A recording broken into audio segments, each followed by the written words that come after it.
And now, from the bowels of the internet, is the Hate Bit Podcast.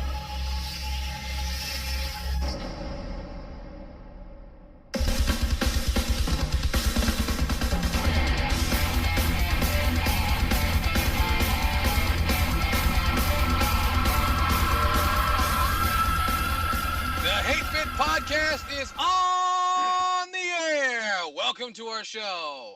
Hate fans, we mourn the passing of the late, great son of Mayberry, Andy Griffith, who we found out was 86 years old, which is amazing because I thought he was at least 114 or something like that. But good for him. He's gone, doesn't have to suffer here with the rest of us. Anyway, I'm Yo Chaos. Joining me as always, Razor Fist.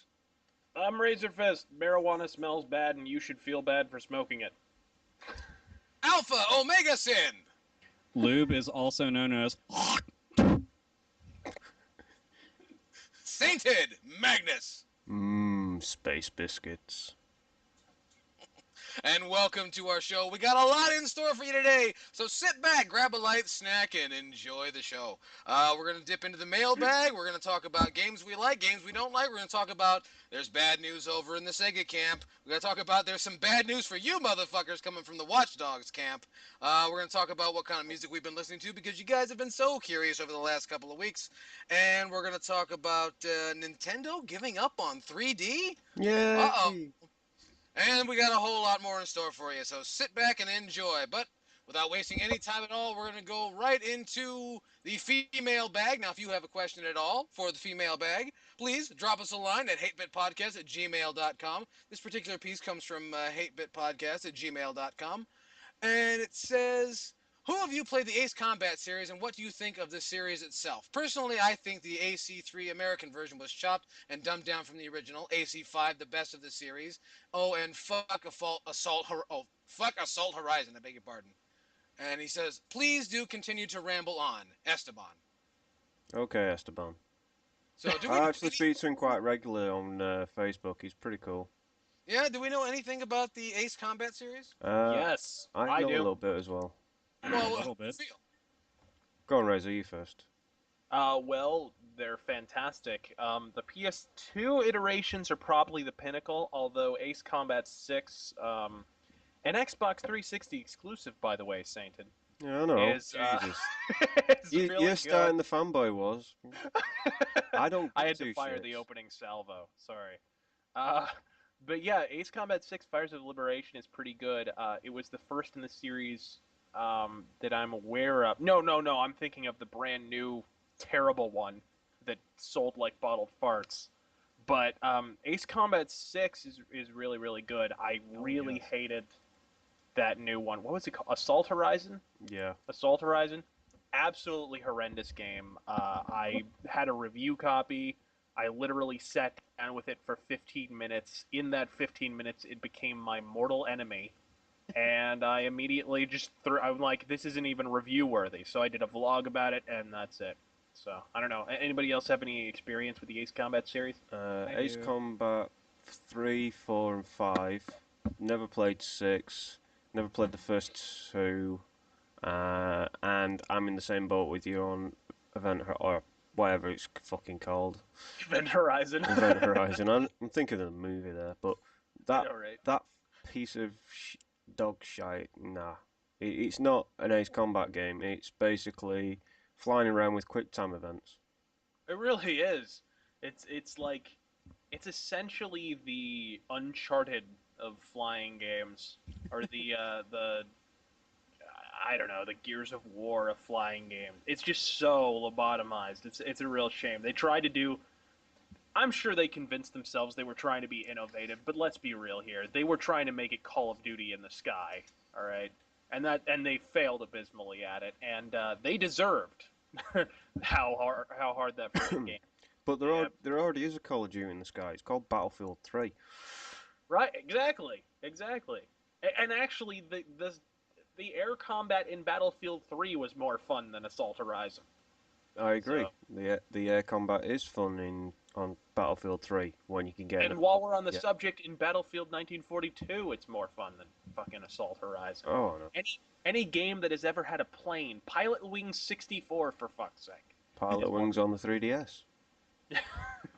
UN Squadron. But anyways, 1944, the side-scrolling shooting. Playing with a paper airplane.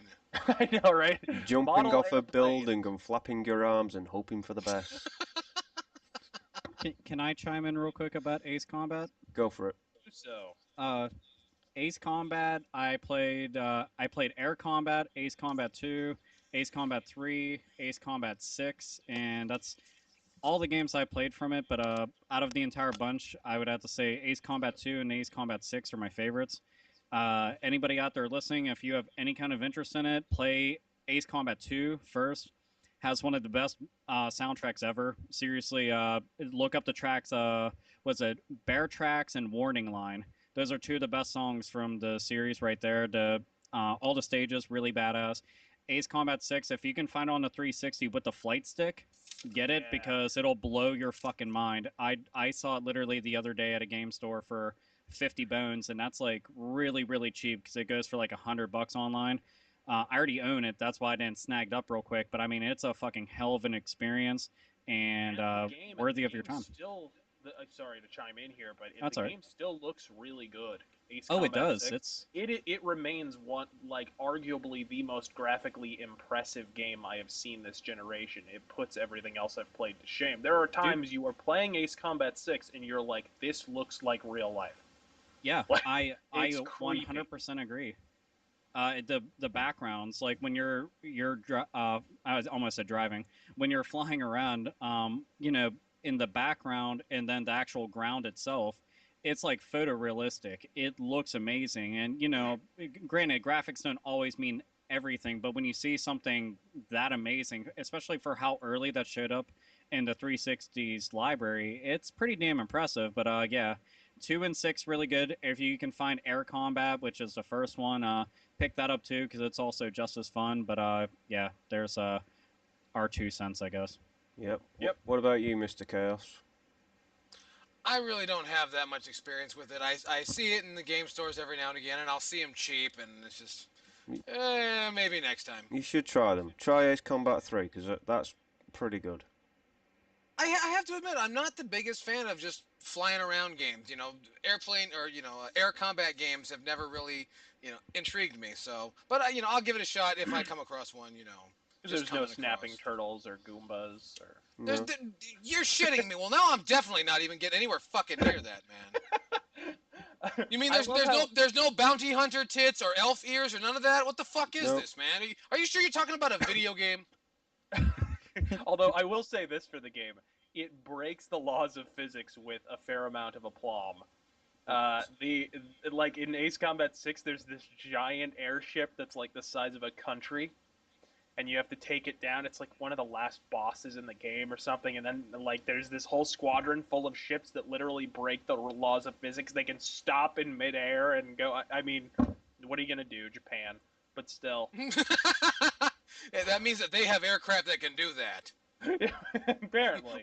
We are in trouble because once we stop buying fucking TVs, they're gonna start selling something else. Anyway, well, we thank you for your inquiry about Ace Combat, what have you. But our next piece of mail comes from our good friend Jeebus Crust, and Jeebus says, "What's up, guys? It's Jeebus, your nine-toe friend once again." Well, thank you. We appreciate that. He has some questions, and he says, "Who within the entire gaming industry deserves to be fed a mouthful of sweaty, unwashed scrotum, and why?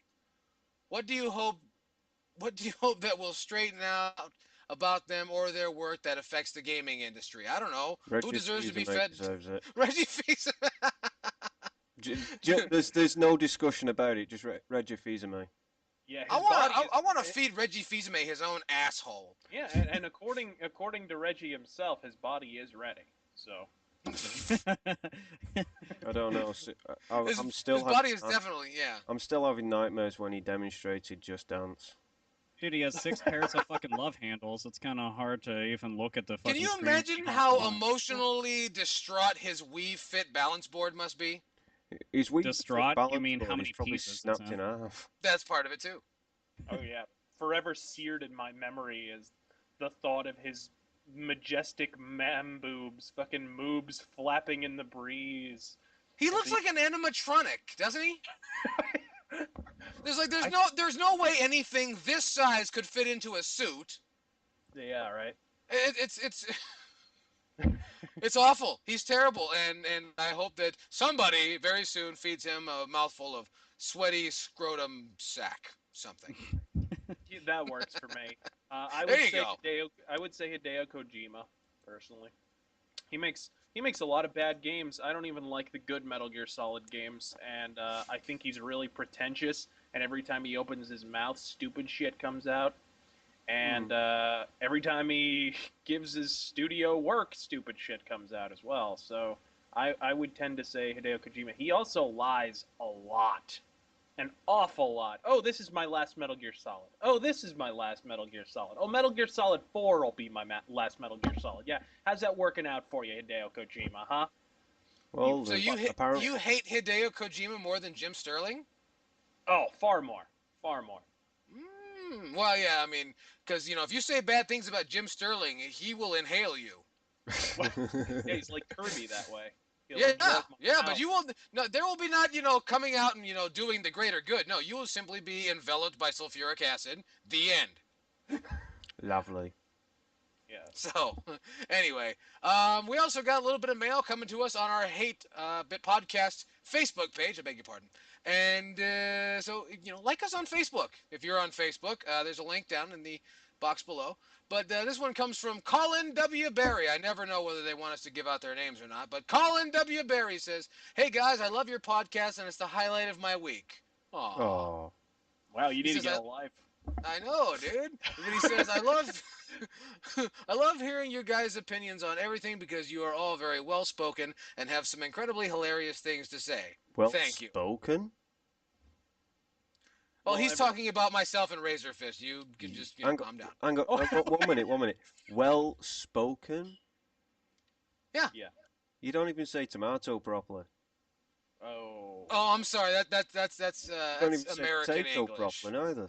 Well, it matters. All that matters is how we say clamato, right? And you don't even spell center properly neither. Jeez, No, really no. Yeah, well, you spoken. can't spell rumor What's he on properly. about, man? Nor can we pronounce aluminum. No, you can't. Just say tinfoil. That's practically. You're really old if you're getting this humor. Anyway, he says your guys' episode on E3 was awesome as well. I'm not messaging you guys just to give a bunch of compliments. Well, you should be. God damn it! You don't pay us. The least you can do is give us compliments. But he says I'm messaging you guys a question. He says, do any of you like sports games? In one of Razor Fist reviews, I think he mentioned he plays some baseball games. But what about the rest of you? Not just simulation games, but arcade-style sports games like NBA Jam, NHL 2-on-2 Open Ice Challenge, WWF WrestleMania the arcade game. That's not really a sport. Tony Hawk, etc. Personally, I find those to be 100 times better than the simulation games because they allow the player to do things out of the ordinary, and it's really a break from reality. Colin, we thank you for your question. Razor Fist, do you like anything besides baseball games, or just is it for you? It's funny you should mention it. I was playing WWF in Your House for the Sony PlayStation. Oh, you played a game on the PlayStation! Yay! Well, Yeah, it's it also works. available. It's also available on the Saturn for the record, but great game, and it was basically the direct sequel to the WrestleMania arcade game, but it was never released in arcade, which I think was a huge missed opportunity. Really? But it's got a great character roster. I mean, way better than WrestleMania. Yeah, you got the Undertaker in there, but you also got Ultimate Warrior because he came back in '96, and That's right. I remember that. game was released in '96, and you got Hunter Hearst Helmsley was put in there, Gold Dust, of course, and you got Mr. Perfect does commentary in it. I believe What? Ahmed Johnson's in it. There's just the character roster is so much better than WrestleMania. It's fantastic. And is it really all choppy like the original WrestleMania the arcade game? It's every bit as choppy. It's every bit a Mortal Kombat clone. Oh, God, I have to get this. It's really good and I've never played it. such an overlooked gem. Like nobody ever talks about it. It's like it never existed. But Because I've seen it a bunch of Dude, times. they and I have never- fatalities in the game.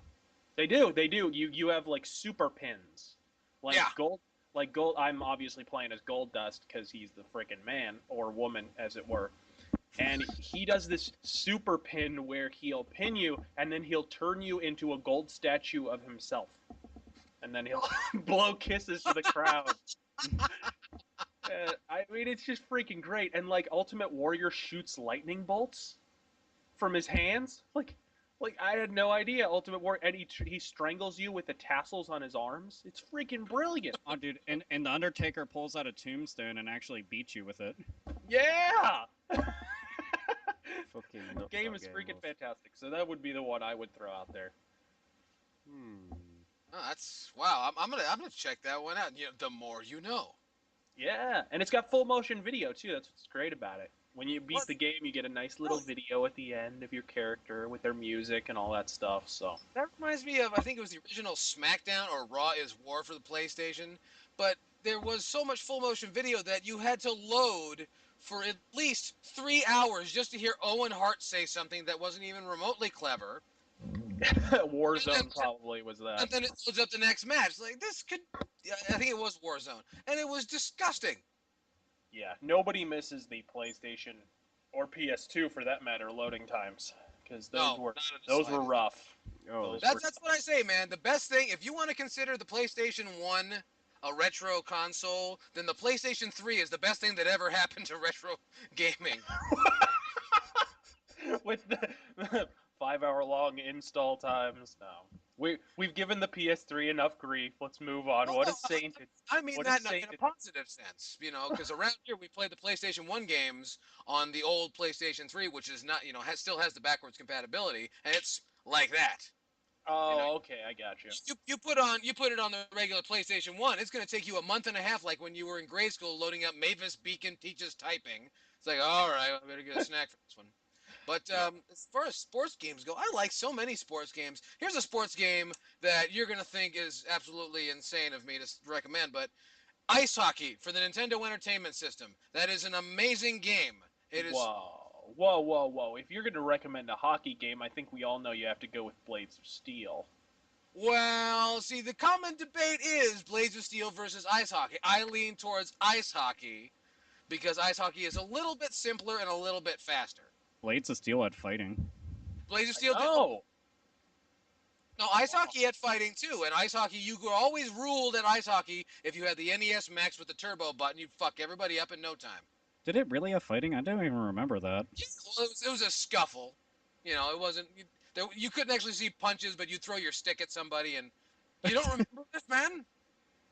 Dude, I haven't played ice hockey in fuck all You forever. gotta play Ice Hockey. Do you realize how many people are yelling at their computer screen right now because you don't know what I'm talking about?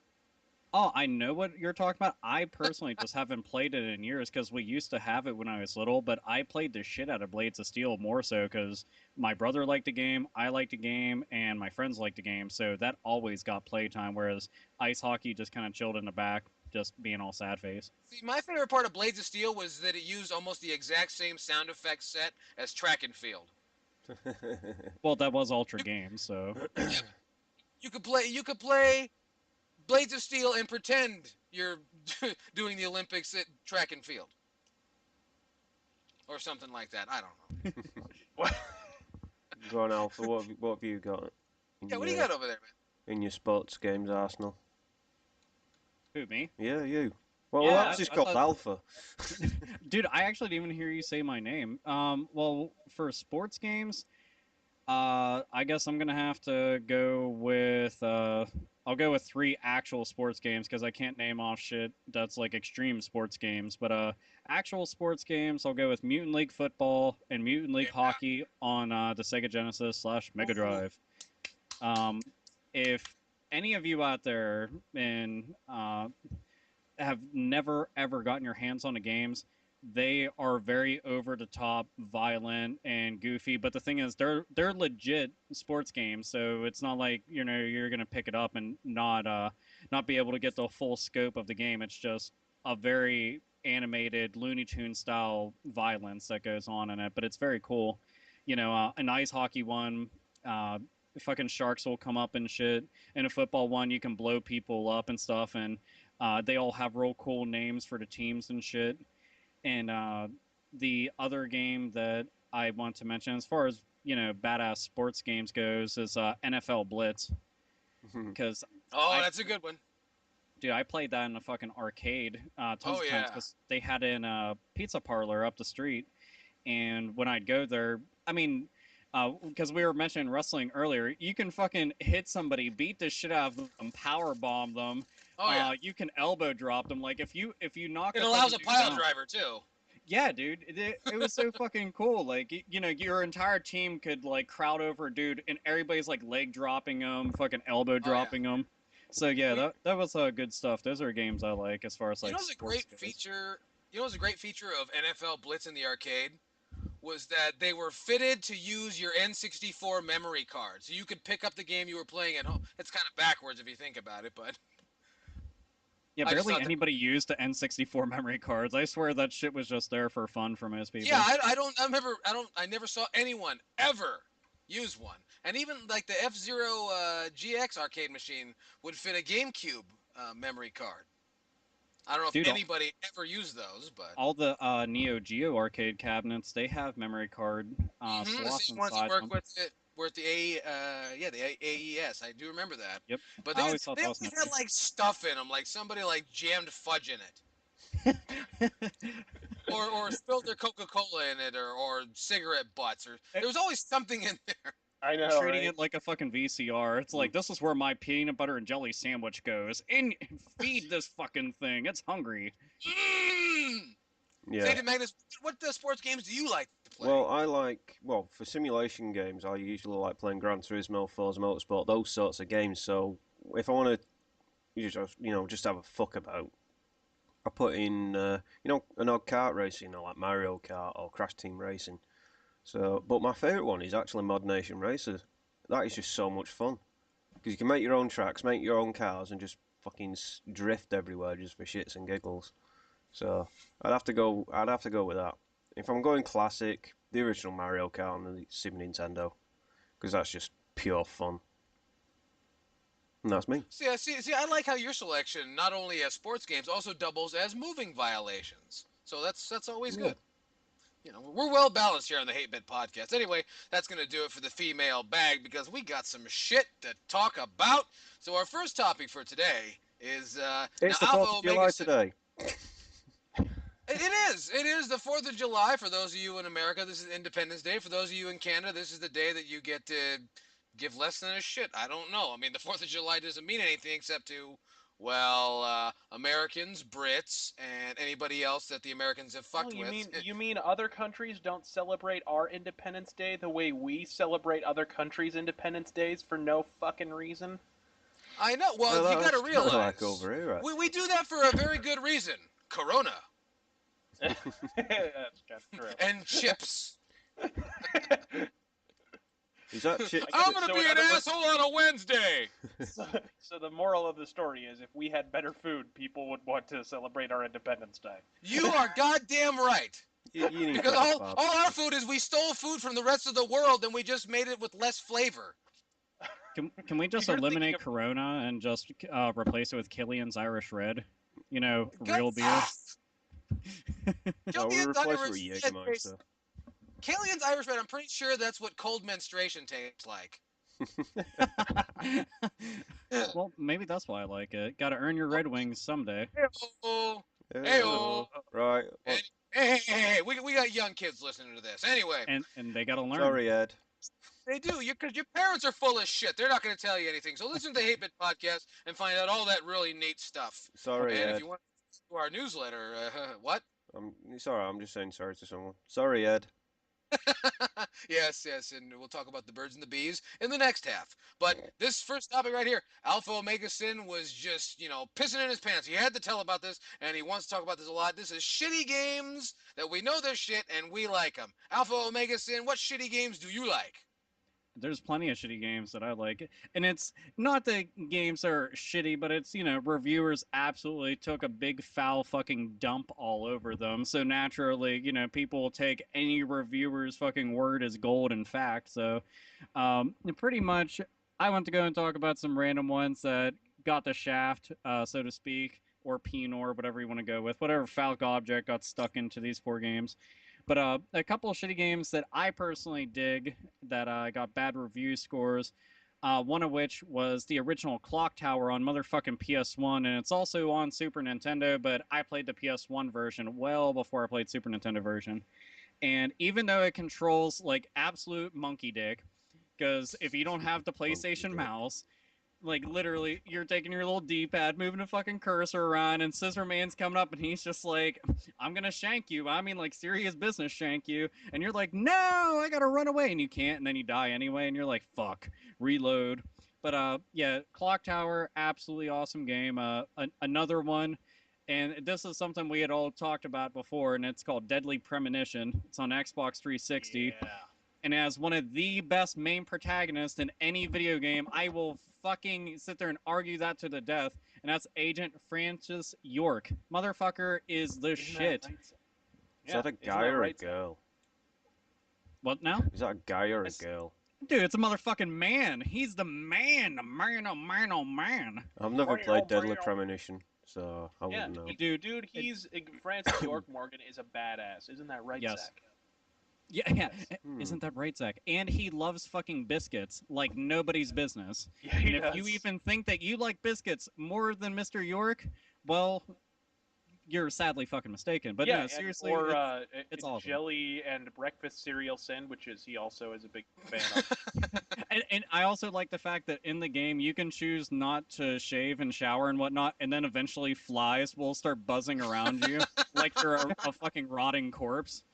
So, and he looks haggard as shit during that entire thing, but he's out of everybody on the podcast, me and Razorfist have had plenty of time to play this game. It is awesome. I cannot tell you enough to go and pick it up, and pretty sure we're supposed to be getting the PS3 port of it, so I'm crossing my fingers that we're gonna see an American or at least a PAL region release of it, because damn it, I want some more time in that awful little fucking town, because, well, it's not awful. It's actually awesome.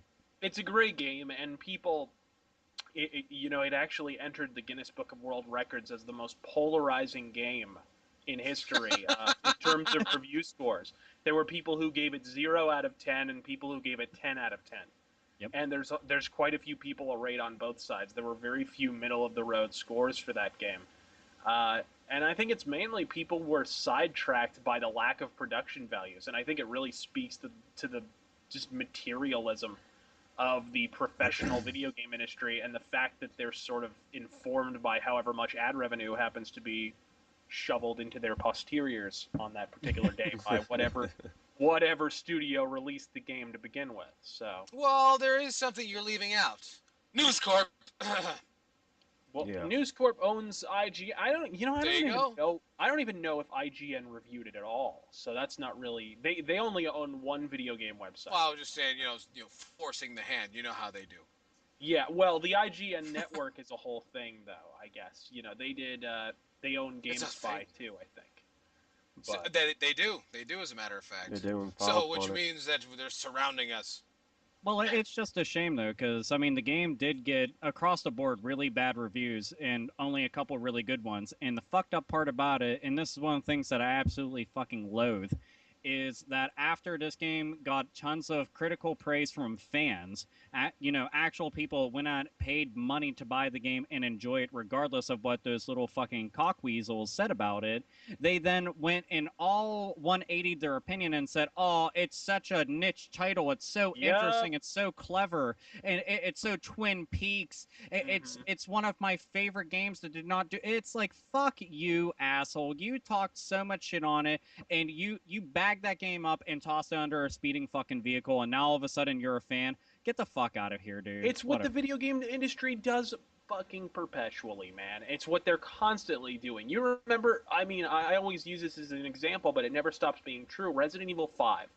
Resident Evil 5, when that came out, you would have thought it cured cancer. Every single professional reviewer was creaming their pants over it. I saw near perfect scores for the thing. Game Failers had a whole week in, week out retrospective leading up to the release, and surprise, surprise, the score they gave it was near perfect.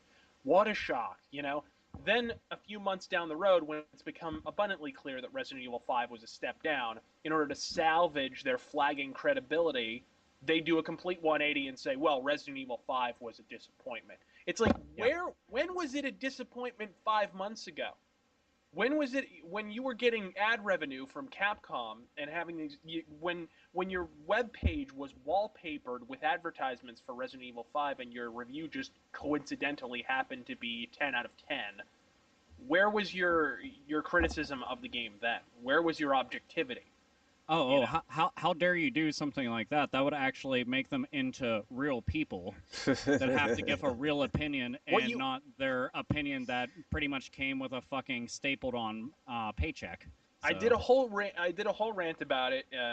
Shameless plug. I think it was called. Shameless plug. I think it was called the big lie of video game journalism, and I basically postulated, and I firmly believe that this is true, that video game journalism is a misnomer. It is the advertising wing of the video game industry.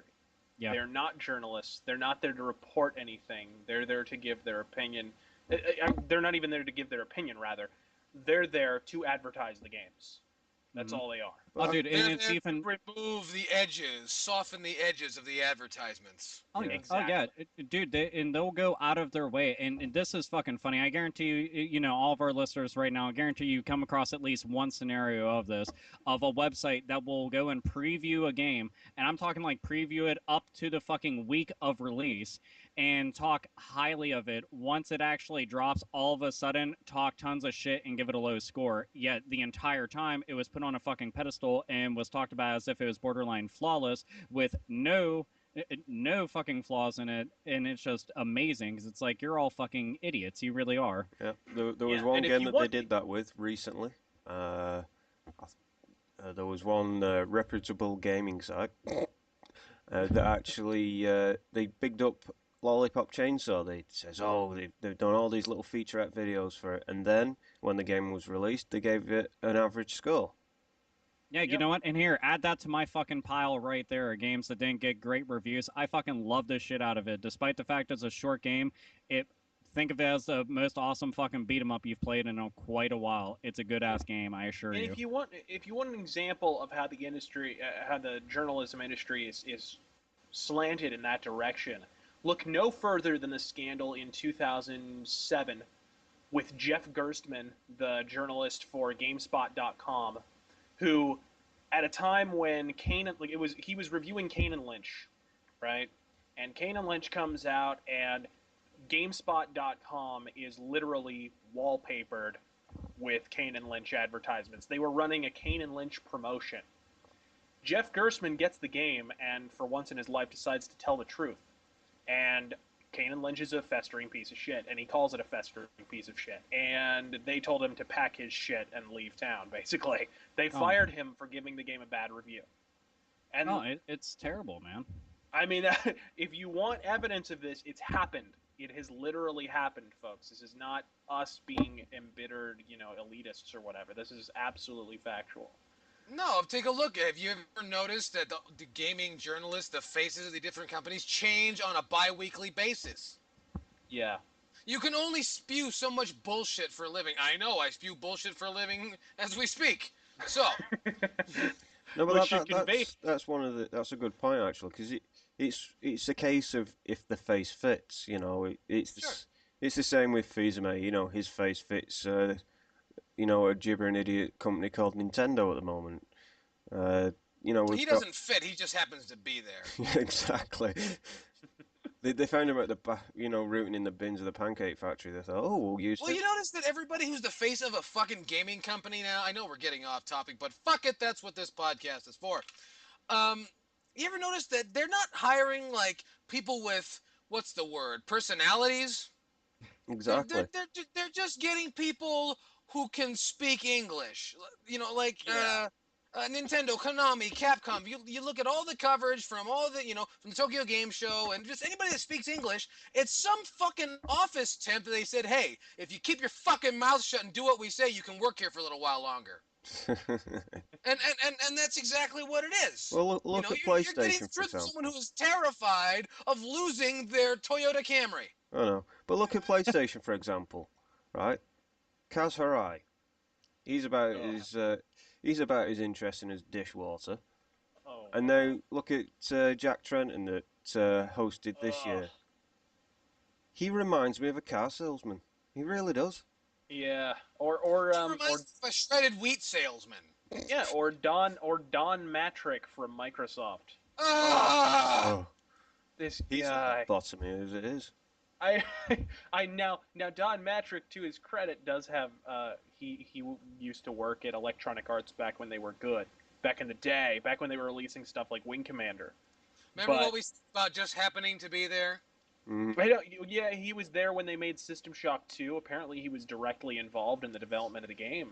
But Wow. What part? but but Saying now yes. he's a total corporate whore. But it's a perfect example of what I'm saying. You look at Don Matrick and you say, "Wow, that guy couldn't be more fucking vanilla if I was eating him." You know what I mean? Like, this guy is so fucking standard. He's just generic. And Anyway, And there's what's so even many people like that. But anyways, we're It is, it's way awful. off topic. yeah, I was I gonna was gonna say. say, so you gentlemen, what are some what are some crappy video games, quote unquote crappy video games that you actually love? Well, two games for me, and I'll say this and have my piece. I'm actually having a very NES day right now. One was Fester's Quest for the NES. I know it's awful, it stinks, but I like it. I don't know why. I think someone made me play it, and then I had to suppress memories. And hey, don't fucking judge me. And the other one was Nintendo Golf, the black box. The game is awful. It doesn't really even tell you how to play it. It just expects you to know what to do. And I like that sort of thing. The Japanese actually expected something of you. Anyway, Sainted Magnus? I think Jurassic Park was fun. It's a movie title, and as we know, history repeating itself. Movie titles are always shite, but that game was so much fun. And I thought of one recently, Mace Griffin Bounty Hunter on the I don't know. Xbox I and actually like PlayStation that 2. game too.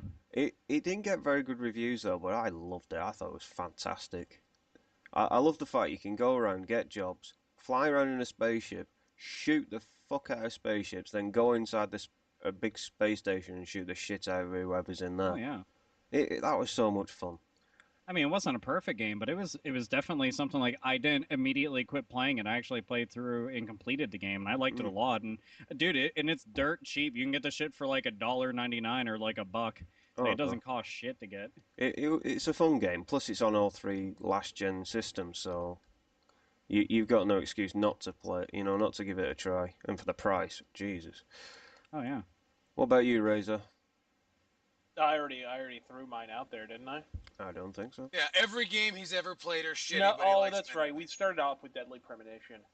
Yes. Well, I would co-sign Deadly Premonition, but I would also throw Velvet Assassin out there.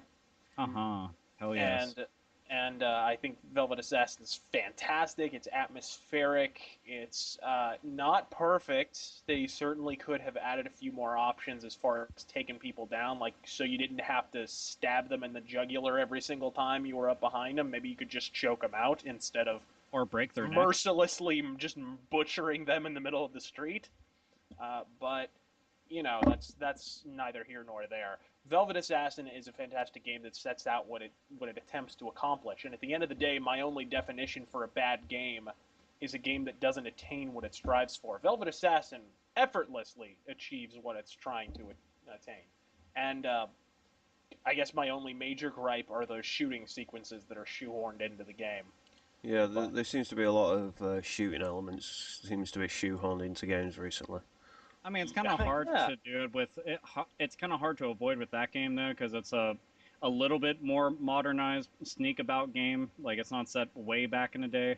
So naturally, it's like, okay, time to throw in the gunplay. It just sucks whenever it goes from giving you the option to sneak or to actually shoot people to you have to shoot people now. You don't have the option anymore to sneak, and that's where I think that those kind of games drop the ball desperately. Yeah, like the original Splinter Cell, Metal Gear Solid 2, any game that just completely jars you out of the stealth that is ultimately the game's strength. Deus Ex Human Revolution, as great as it is, with the boss fights, completely is guilty of that. They were shoehorned in for definite. The other game I would say that other people blasted and whatever, I've already done an episode about it, Duke Nukem Forever. Yeah, we Thank we, we you. kind of said that collectively last time, didn't we? Yeah. Yeah. You know, Duke when we Nukem talked. Forever it's a great game. It has some clear and mostly just technical issues, like with the loading times. I'd say it's more technical than anything else. Yeah, well, and you're gonna get that when a game has played hot potato from like 9 different studios, and it changed engines like what 3 times. Oh no. You're gonna you're gonna have some issues, all right. And the game does have some issues. I mean, yeah, clearly considering the loading times, the graphical fidelity is nowhere near where it needs to be. If I'm loading a game that long, it better look like Skyrim. You know what I mean? And the But thing that blew my mind is, I mean, the other Duke Nukem games, Duke Nukem 3D, Duke Nukem Land of the Babes, Duke Nukem Time to Kill, you know, all those games, as awesome as they are, all have their flaws as well. uh-huh. Yet everybody acted like, you know, oh my God, this thing's a festering pile of shit. And I'm like, but it was pretty good. It's just that everybody automatically was going to dislike it, even if it was perfect, Yeah, just absolutely. because of its They were fucking storied history. you get to a point where gamers want it to fail. You get to Yeah. a certain point where a game has been so hyped up that they are officially at the point where they want it to suck. And it's happened to some bad games, and in this case, it happened to a very good game. And Duke Nukem Forever was very fun to play through. Not really, as Saint had mentioned, I think last time, it's more of a one playthrough game. Which is a shame because you play Duke Nukem 3D, and that is you can play that as many times as you fucking want. Yeah, and that's a legitimate fault, but you know, you play through the first time and it's a blast. And the multiplayer, when there were actually people online playing it, was actually a lot of fun. Yeah. So That's because it was straight up old school multiplayer. The yeah, type of yeah, and I multiplayer really like I'd enjoyed. grown up playing on PC. That's why I was just like, hey, this is pretty bitchin' right here. It's not, you know, it doesn't have all the goofy bullshit added on, but I really just like deathmatch. That's like my favorite mode, and it was like deathmatch. All right, let's go. And I'm like, Oh cool. man, Capture the Babe was great. You had it was capture the flag, except the flag was trying to stop you from capturing it. Yeah, That was just she really would like inspired. kick you and hit you and shit. Yeah, that was really inspired. I liked that a lot. But yeah, so I think we're done with that. And Yeah. those were the shitty games that we like. You know what I have to say? I have to say this. You say that it's a shitty game that you like, but nothing sucks harder than for the people who paid full price for Duke Nukem Forever. I did. You can My get that editor, son of a bitch for $3, like at Burger King right now. no, my editor bought it full price, and he got his money's worth. He enjoyed it. I mean, Well, that's good. I just couldn't believe how fast the price dropped off on that fucking game. It was like when Gun came out for the PlayStation 2 some years back. or like It was when, $60 and then it was $30 in like a week. oh gosh, that's nothing. When Layer came out, and I was working at GameStop, we broke street date on that because the reviews were so bad. We actually sold it before it was legal to sell the game because we didn't want to get stuck with excess inventory. They sent a company-wide email saying we should break street day. How long would One you of- guys sit on those things before street date? like a week, Oh, probably. okay. Yeah. So Oh, okay. anyway, Well, at least you guys have a little lead time. But anyway, those are the shitty games that we like. Please tell us all about the shitty games that you like in the comments below, or drop us a line at hatebitpodcasts at gmail.com. But we got some bad news. Bad news in the world of gaming. In their latest cost-cutting initiative, once titan of the gaming industry, Sega, has closed offices in Australia and Europe. And looks like this is just the beginning of them trying to tighten their belts. For more, we go to Razor Fist. Razor? Well, the European and Australian offices, and actually a few other offices, were closed in a mass quote unquote restructuring, right? Which is bullshitties for all you fuckers are fired. Clear out your shit. Um,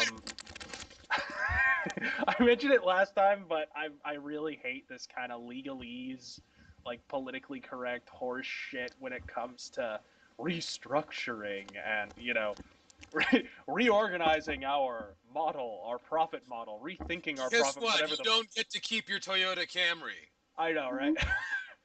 Like, if I come back from a tour of duty in Iraq, did a landmine restructure my entire torso, or did it blow it half to shit? You fucking dolt. Oh, just to point out, we do actually support the troops, so don't worry about that. He's only Oh, kidding. If he doesn't support the troops, I'll beat him to death with his own severed head. You gotta sever the head first. Oh, I'll sever the head. Trust me. With the landmine, he's going to sever his head. yeah. He needs a landmine. I'll just use my bare hands. But I mean, does this come to a shock to anyone who hasn't been living in an Amish commune for the past 20 years? No I'm, one. I'm I'm actually shocked that they would make note of this. Like, this is like the third or fourth time you've told us that. Fuck! It's over. We're dead. Oh God, we're dead. Oh God! Over the course of my lifetime, I've heard this from Sega at least 3 times. So Yeah, it's I kind of know. sad at this. But like I know it's Razor like Fist and I were. Hmm? it's like the boy who cried we're going out of business. Yeah, but you mean the guy from Circuit City? but Oh, the thing is with Sega that they don't seem to go away when they say when you think they're gonna go. Well, yeah. take when they pulled out the hardware market, you thought, oh, we're not gonna get anything from them. You know, we're not gonna get any good games, and then for 12 years they're still making games. And some pretty good ones like Yeah, Virtua Fighter 5, you know? The Bayonetta, thing for me, Yeah. is it seems that Sega. Vanquish. You're right. They don't really ever go away, but at the same time, it just seems like because they do lots of stupid shit, you know. They you know, do. Like I like said, last time, they've got a post the year 2000. Sega has a track record like fucking Bernie Madoff. I mean, I wish they didn't. I really do. Like I said, they developed the best fighting game series I've ever played, Virtua Fighter, but they can't seem to make one good move without making 12,000 bad ones. this is the company that somehow made tennis interesting. Yeah, they did. The Virtua Well, Tennis series is fantastic. the See? one the one bad thing that makes me kind of sad is Sega has published some very very awesome titles. I'm not talking like in-house developed, like just published. And I always thought to myself, if you really backed the game, I mean, just went above and beyond just publishing it, and you went and actually really gave it your all and financed to like get this game out there so everybody knew about it. I think that certain games that they've released wouldn't have done so poorly as far as sales went because a lot of them were pretty damn impressive games. Not every single one of them, but quite a few regardless. Well, Sega has always made such cutting edge games that they've made games so cutting edge that they clearly don't understand them or know how to market them. Exactly. They make And that's these how you great wind games up. that they don't know what to do with. Yeah, it's how you wind up with stuff like the Sega Activator. Yeah. Or Sega CD 32X games. You have to own both of these, let's face it, pieces of shit to play this game Quoting that looks AVGN there. slightly better. Hey, I Huh? like 32X. I think I 32. like the 32X a lot too, but I let's do. face it, they were, abysmal business decisions at the time. At the time, yeah. I think, but the thing is with Sega, they've always innovated before, I don't know, say Nintendo.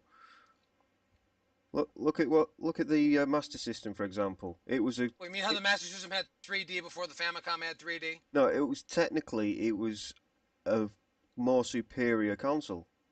Well, sure, because the NES was already out. They had something else to build off of. Exactly. That's just basic competition. My biggest problem with Sega, and now here's the thing: when you talk about office closings and you talk about things going on economically abroad, and you think about these people who lost their jobs, you kind of want to have a conversation with them and say, are you really surprised? The company that flushed the keys of the kingdom at least 2 or 3 times before, are you really surprised you're losing your job? I don't want to sound insensitive or anything, but fuck these people. Um, no, but honestly, it's sad. It's sad, but it's not surprising in the slightest. No, it's not. They've had their day in the sun, and then ever since the year 2000, I don't know how they paid the bills. I really have no idea. I think Crazy sure they Taxi just must have shake paid for most of that. I think it's kind of like a stripper situation. They just shake their moneymaker, and the guy's like, "Oh, God bless them, they're trying." No, but there is one thing I'd like to... Just give her $1, something. There is one thing I'd like them to do, though. I'd like Sega to actually turn around and just say, right, we're going to draw up some specs of what we'd put into a console now, and put them out, just to see, see what they would actually. You don't even need to do that. You could just look at their arcade units that they had out that were out before the PS3. And the thing is, it's the same size, like the actual arcade unit. It's just like a little mini PC. It's the same size as a 360. And the thing is, like, from a technical standpoint, it could smoke the PS3 and 360 without even trying. They're just too expensive to produce. No, I mean, well, at the time they were too expensive to produce, but I mean, so was the PS3 and 360. All hardware when it's brand new is always going to be, they're going to lose money for the first like 2 or 3 years, and they're going to make it up in software. Yeah. But as a group of guys who grew up with Sega in our lives every single day, whether in cartoons or on the TV or in the magazines, whatever, that Sega is long gone. Oh yeah, it's like a Rareware situation. Yeah. Like, oh man, I love game only. Oh yeah, I love Donkey Kong Country, but the Rare that made Donkey Kong Country has not existed for a long ass time. Just like I love BioWare. Love BioWare, the BioWare that made KOTOR, but that BioWare does not exist anymore, folks. Most of those people are I gone. love Pamela Anderson Lee around, Home Improvement time. But that Pamela Anderson Lee is long gone. Yeah. And here, let me be the one to throw this out here. So, due to financial straits and everything, I can guarantee plenty of our listeners at home have probably had this pop into their head more than once throughout their lives. So, when is Nintendo going to buy out Sega? Since they're the only company out of the big three right now that would make any sense to even fucking have all that stuff under their fucking umbrella. I don't think Nintendo would. You really don't think so? I think they're noticing. I think it depends on what company has the best relationship with Sega. And True. Believe it or not, Sony and Microsoft also have very, very close relationships with Sega. Microsoft got a few Sega exclusives, and so did the PS3. I would expect it to come from Microsoft before Sony, though. I kind of expect it too. They have done a few things, like with Virtua Fighter 5. They definitely collaborated a lot closer with Microsoft than with Sony, and that's a next gen title. That's clearly the direction they want to go. They don't want to be releasing Sonic and Mario at the Olympic Games every year. No. I think they're looking more toward the top of the line. And when you look at top of the line next gen titles, it's clearly if they're going to go with one or the other company, it'd probably be Microsoft. But that's just conjecture, But Sega can do it. We know Sega can pull stuff out of their asses and do well. I kind of feel like they're at the end of their rope. I don't know. I'm clinging on to the hope that Sega will actually, stick true to form and pull themselves out of the shit like they've done, 3 times before. Yeah, this is their third restructuring. That's why it makes, you think it's kind of the 3-strike rule, but it doesn't really work that way. No, it's Sega's rules. They change every 5 minutes. Yeah. But, But anyways, they're not even the only ones. They're not even the only ones up Schitt's Creek. We got another one to talk about. I know, I was just going to say, there's somebody that we all know and love. Well, I guess it depends on who you are. The makers of Mario's Time Machine, Radical Entertainment, has called it a day. Wow, Razorfist was really passionate about this. And Razorfist, why are you so passionate about Radical Entertainment? Oh, they didn't call it a day. They were shut down by Activision. Bastards. They are an Activision subsidiary. I was And unaware of that. that's why I have to kind of temper my enthusiasm, because as aroused as I am at the thought of fucking yet another Activision subsidiary death, this is bad news for long-time gamers, because these guys made Terminator for the NES. They made Mountain Bike Rally for the SNES. I'm looking at a list of titles now. Simpsons Road Rage for PS2. Simpsons Hit and Run, which were is both basically pretty good. yeah, basically Crazy Taxi clone, but whatever. They made Beavis and Butthead for the Sega Genesis, which is one of the best co-op games I've ever played. Mhm. And now they're being shuttered, and they just released, gosh, the second to last game they released was Prototype, and that sold over 1 million copies, and they have to go out of business now. Like, what? I mean, for perspective, a Deus Ex Human Revolution sold 1.5 million or almost 2 million copies or something. And it would be like Eidos Montreal being like, okay, we sold 2 million copies, we have a platinum seller, now we're going to go out of business. Like, that's how ass backwards the industry has gotten, guys. Yeah, and it also says one thing that, I look at all the big, big, big fucking game series out there that never once sold 1 million up until like last gen, or the gen before that, and they didn't sell 1 million, yet they're some of the most revered series ever, like Castlevania and Metroid and stuff like that. These things weren't selling millions, yet everybody loved the shit out of them. They stayed around. They're still around, and it's like you have to sell several million or else you're a flop. That's a fucking Yeah. shame. Once again, it's just the leering avarice, the corporate suits claiming they can't justify keeping a studio or an intellectual property around so long as they aren't churning out monochromatic FPS clones that print $1 million bills. That's basically all it is. Well, that's And You the know, wanna they're, thing. know they're gonna what? run into trouble. They're gonna run into trouble making video games when suddenly they realize they have no one to make the video games. I know. They're going to Yeah. say, oh shit, we need another 100 million. Oh, we'll make another Call of Duty clone. Oh, we'll go and kill something for 5 minutes, and hopefully the new shade of dirt color grey looks good on our screens. What do you think? Oh god. If, Yeah. if gaming So if gaming starts getting like that, I'm going to stick with retro. yeah, so once and for all time, I think we can come all together, right? Right? We can say Yeah. that we all hope that Bobby Kotick is raped by a woolly rhinoceros. I was actually voting for an 8-dicked walrus myself. Um, Octo-dicked walrus. But now with Octo-dicked that, walrus. but now, as we've already established, with that rape joke, we have officially been kicked off of that guy with the glasses.com. Yay! wah wah wah. Oh, and here, let me Turns add out one. we're not the only ones. We have to add one to the pile.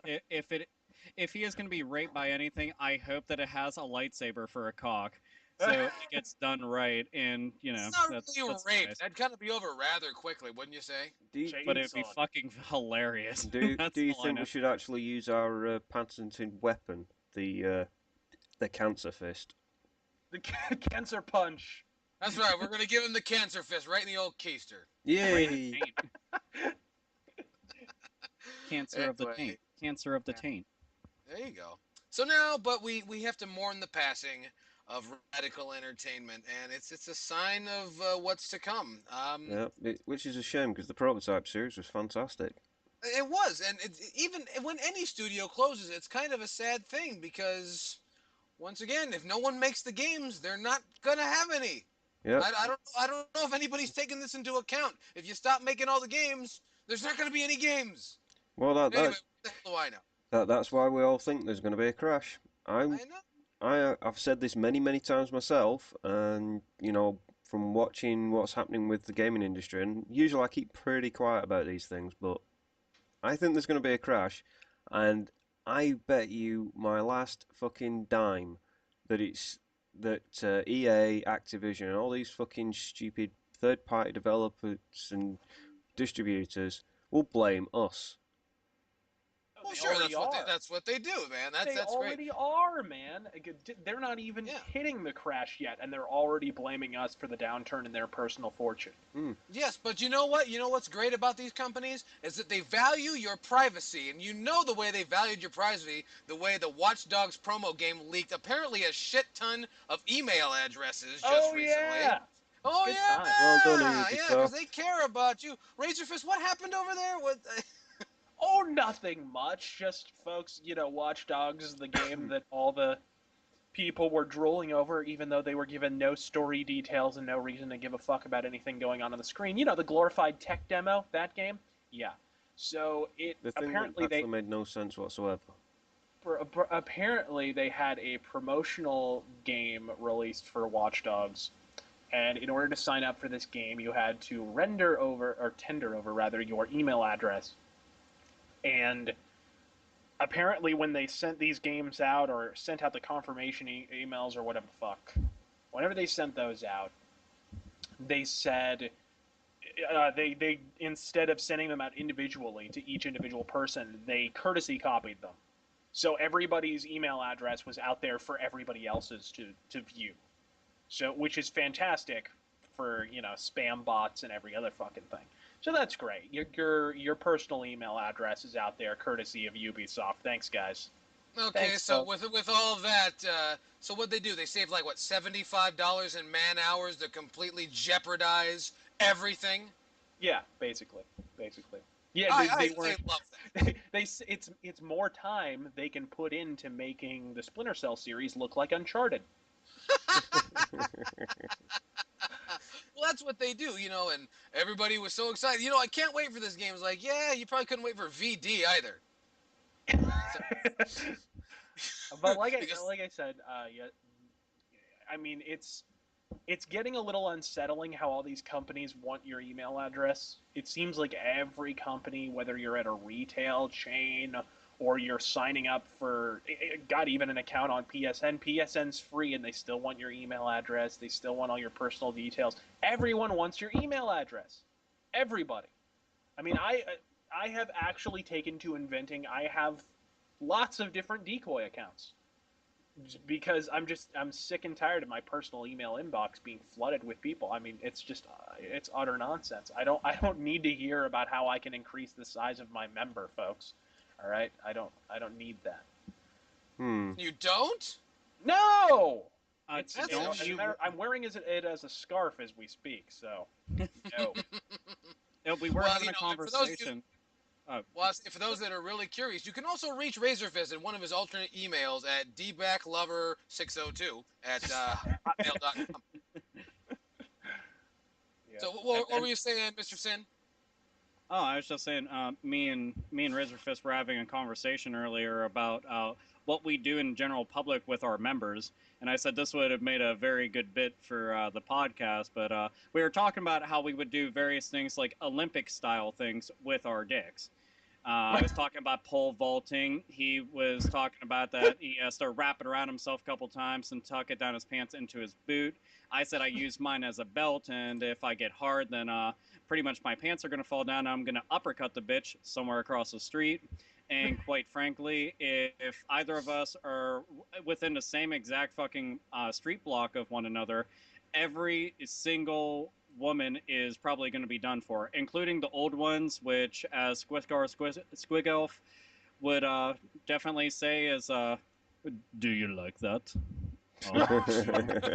Does you like that? Does you like that? Yeah. That's amazing. Yeah. You're talking Oh. about Olympic sexual. That's amazing because I was having the same thought. I came up with this event, right? I slapped this bitch in the mouth with my cock, right? And then they give me a gold medal. I like that a lot. That I sounds know. fun. I think we all should compete. It would be fabulous. Yeah, and It then has to be different. It has to be a different woman each time, though, because we need to have somebody go up and measure the mushroom stamp across her eye socket or her chin, and just be I like, know. "Ah, this right here is a level 3 bruising. He did good. He gets bonus points."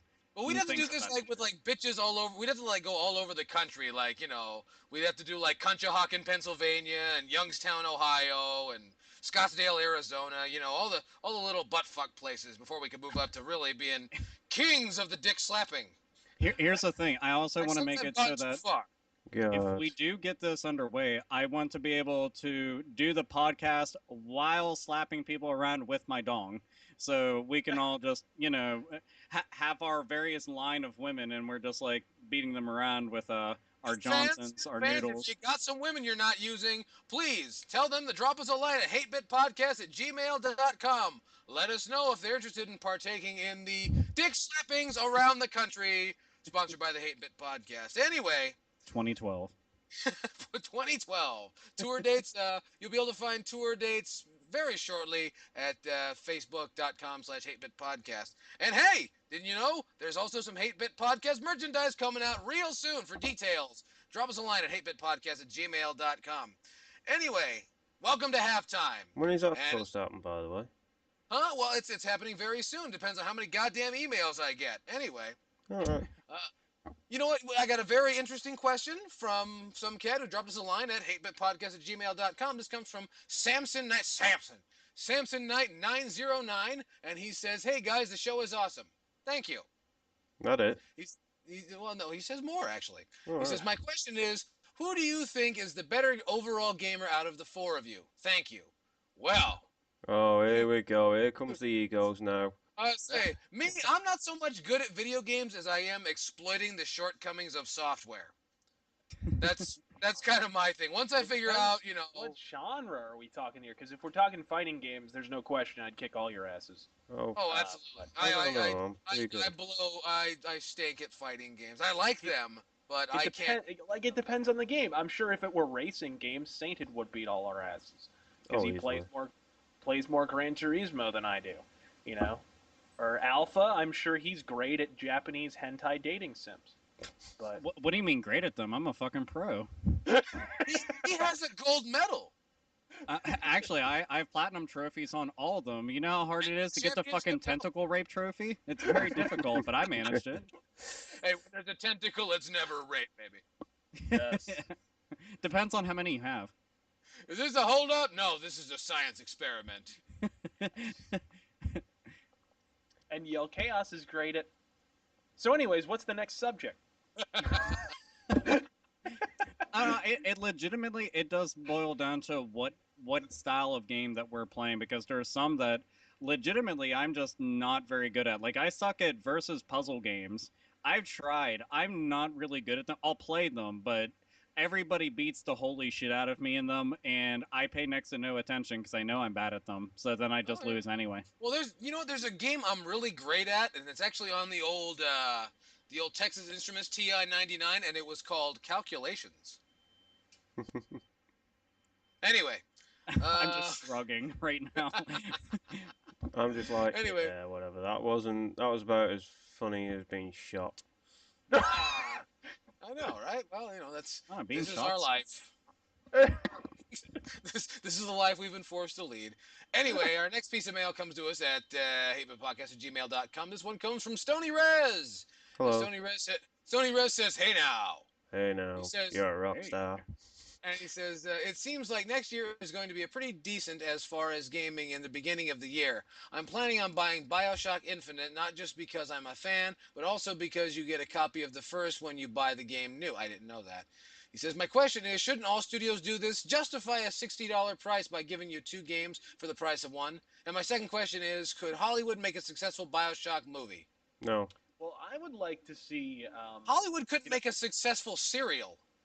Speaking of speaking of the whole packaging games with older games thing, like I would like to see, for example, the Thief series, which the older titles are not very well known by a lot of people. I would love to see like a fantastic deluxe, fancy pants, penis up your butt edition with Thief: The Dark Project, Thief 2, and Thief: Deadly Shadows packaged with the game in like a big, carrying case or whatever. Get the whole fucking thing. Why not? Why don't we see that more in deluxe editions, especially with these older games? It would have been cool, for example, to get BioShock packaged with System Shock 2, which of course could not happen because 2K is publishing the game and Electronic Arts owns the rights to System Shock 2, but still, a girl can dream. Uh-huh. So, anyways. Got the girl part right, anyway.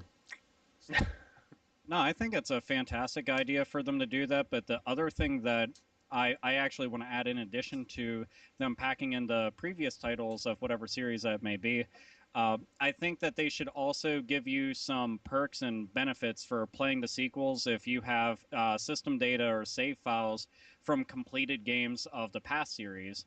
Like, the Yakuza games, they do that. And I like that a lot because I have save files for all of them except for 2, which I still don't have because I suck.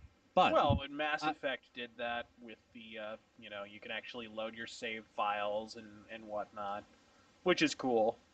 oh yeah, But I mean, it's doubly effective because number one, it accomplishes two things. Number one, people who didn't get to play the old games get to play them and get caught up to speed on the story. And number two, it's an added incentive for studios not to make prequels or reboots Mm. that completely disregard the fact that that it's actually an entry in the series, like the new fucking Tomb Raider. You know not what I mean? just that, but if you think about it, for anybody that's new to a series, if they hear about one of the newer installments in whatever franchise it is that we're talking about, and it's got extra games in it from that series, then they'll be like, oh, hey, this is actually worth me going and picking up.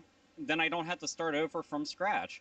There's games I'll be on past consoles and on PC and whatnot, never made their way to console and things of that nature. If you bundled all this shit together, you would make current fans of that series happy, and you would make it a lot easier and give more incentive to people that were kind of iffy or on the fence about it. So Yeah, fuck yeah, to this or idea.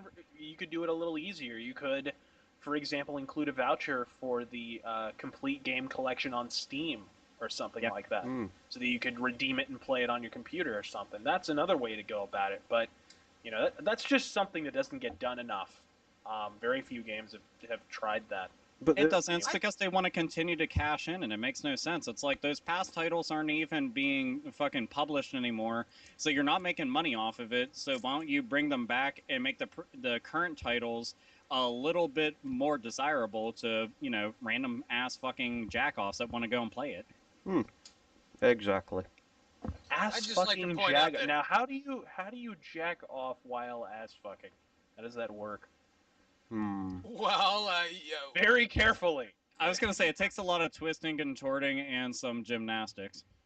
well, I think it would also require you only to being half committed to one act or the other. Wait, so I get, yeah, you have to half-ass stuff. Oh, that kind of Yeah, there you sucks. go. Not There you giving go. everything your all. But there is Jack one. of all trades, master of none. There is one game that we can tether it to a um, previous topic that we had on this podcast so far, and that is Alice Madness Returns. Because you buy Yes. that, buy the PS3 version specifically, you get a glitchy mess, but in a long game that does get very laborious after a few hours, but it looks beautiful. You also got the original game, which was Alice into Madness, was it, or something? Wait, The American McGee Alice, the first one from the yeah, PS. and that one was exclusive to PC. Never made its way to consoles, despite the fact that it was supposed to. And if you get the game brand new, which you can for like 20 or 30 bucks now, Mhm. then you get a download voucher for the PC version. You can play it on the consoles, which is fucking awesome. It is bitching. So there we go. Yeah. Yeah. Continuing Yay. on. Yo, Moving Chaos, on. do your job. Who you talking to, motherfucker? Anyway. Put that Um, fag out and get on with it. Wait a minute, what? Anyway, our next piece of mail comes from Matt Krupa, and Matt Krupa says, "Hey, 8-Bit Podcasts, I have a question for you all. Do you guys think the Japanese game industry would recover in the future? I heard from an article. I wouldn't you say that you read from an article? Anyway, Probably from so. CVG that Japan might be able to rule the world once again. Most of the stuff sounds good, but I think to myself, what a wonderful world. The only obstacle remaining is whether or not Japan should pander to Western gamers. What are your thoughts?" I think they already are. I think they were pandering to Western gamers back in the late '90s. It's just that Japanese shit was really popular in the late 90s. And I do mean shit. I mean bad Japanese cartoons. Because, folks, you can be an anime fan, and I'm fine with that. Whatever, that's cool. But if you like late 90s anime, you have the worst taste known to man, okay? Late 90s anime is utter fucking shit. But anyways, Example? so that's another can of fucking worms. I would say But- example. As an example, anything released in the 1990s, absolutely. Hell, Coming from somebody well that played. hates the 1990s. it goes on. It goes on to the present, as a matter of shit like Bleach and Inuyasha and shit. That's the modern anime industry. Bleach folks. wasn't too bad. Naruto, good god. I was gonna say I have two examples for you from the '90s that can discount that ever so slightly, and that's Cowboy Bebop and Trigun. I agree. Wholeheartedly, I boy. agree. It's so overrated. Oh, But shut anyways, up. Just saying. oh, Hey, overrated. I'm trying to be the other side of the argument. I'm sorry. No, I'll tell you one anime to watch, Sekiro. Sekiro is fucking awesome. If you like big bouncing anime boobies, that's definitely one to watch. Yeah, with the So- things they don't put in anime anymore because it's not politically incorrect, because their industry has gotten just as fucked by corporate interest as any American corporate interest. So shit like boobs and blood, that's gonna go away. It for all intents and purposes, it has gone away. It has. But- Well, look at Lara Croft. She's had a boob reduction. Yeah. Well, She's that's also fine. covered in mud all the time. She also couldn't fit in a tomb otherwise. But more to the point, yeah, I think number one, the Japanese industry could stand to take some notes from the Western industry, because they are way stuck in the fucking past, and I mean in terms of game mechanics, they're way stuck in the past. Their concept of what an RPG is, this is extremely controversial opinion, but I don't give a fuck, is not a role-playing game. Okay? It's a strategy, it's a turn-based strategy game. You're not playing a role, you don't get to create your character, you don't get to influence the story, ergo, it's not a role-playing game. It's a fucking strategy game. It has more in common with an RTS than an RPG. But anyways, I could see them incorporate more Western elements. And I don't think that's necessarily a bad thing, because it's a very stagnant industry right now. Hmm. Well, I Nope. just wonder, are the Japanese really going to give a shit about games again? Because it kind of seems that they've, sort of moved on. Well, look at the Wii U. There you go. Look at the 3DS XL. Look at any of it. The It just seems Vita. like the The Vita is actually seems- useful, though. Yeah, but it's not selling. Yeah, That's but what it's I'm useful. saying. useful has nothing to. Yeah, dude, a douche is real useful, but since men aren't buying them, it doesn't really affect us. I don't know. So- The Vita's still young, so give it a chance. Well, Once Well, it gets a price drop. you that's what- keep saying that, but you have to understand that Sony's head is on a fucking chopping block, and they're not big on time. Nintendo, so is Microsoft, so is fucking every other game company on the planet. Right. I think I've got Anyway, you with that We need to find this guy a Crash Bandicoot mascot outfit like in those old Sony commercials. That's what you we know what? need. I would pay money to see that. To see like Crash Bandicoot on his knees begging a television camera, please buy the Vita, please. My last paycheck bounced. Yeah, right. Until recently, they had Kaz Hirai fulfilling that function. Yeah, Kazurai actually left Sony Computer Yeah, he's Entertainment. gone. He's on another. He's in another part of Sony now. Gone, daddy, gone. Yeah. Smart man. Yeah. Anyway.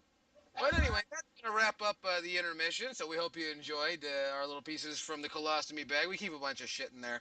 But, if you have any questions, comments, concerns of any kind, please be sure to drop us a line at hatemitpodcast@gmail.com, and don't forget to like us at Facebook. There's a link down below. Don't forget to subscribe, because you must, or I will kill you.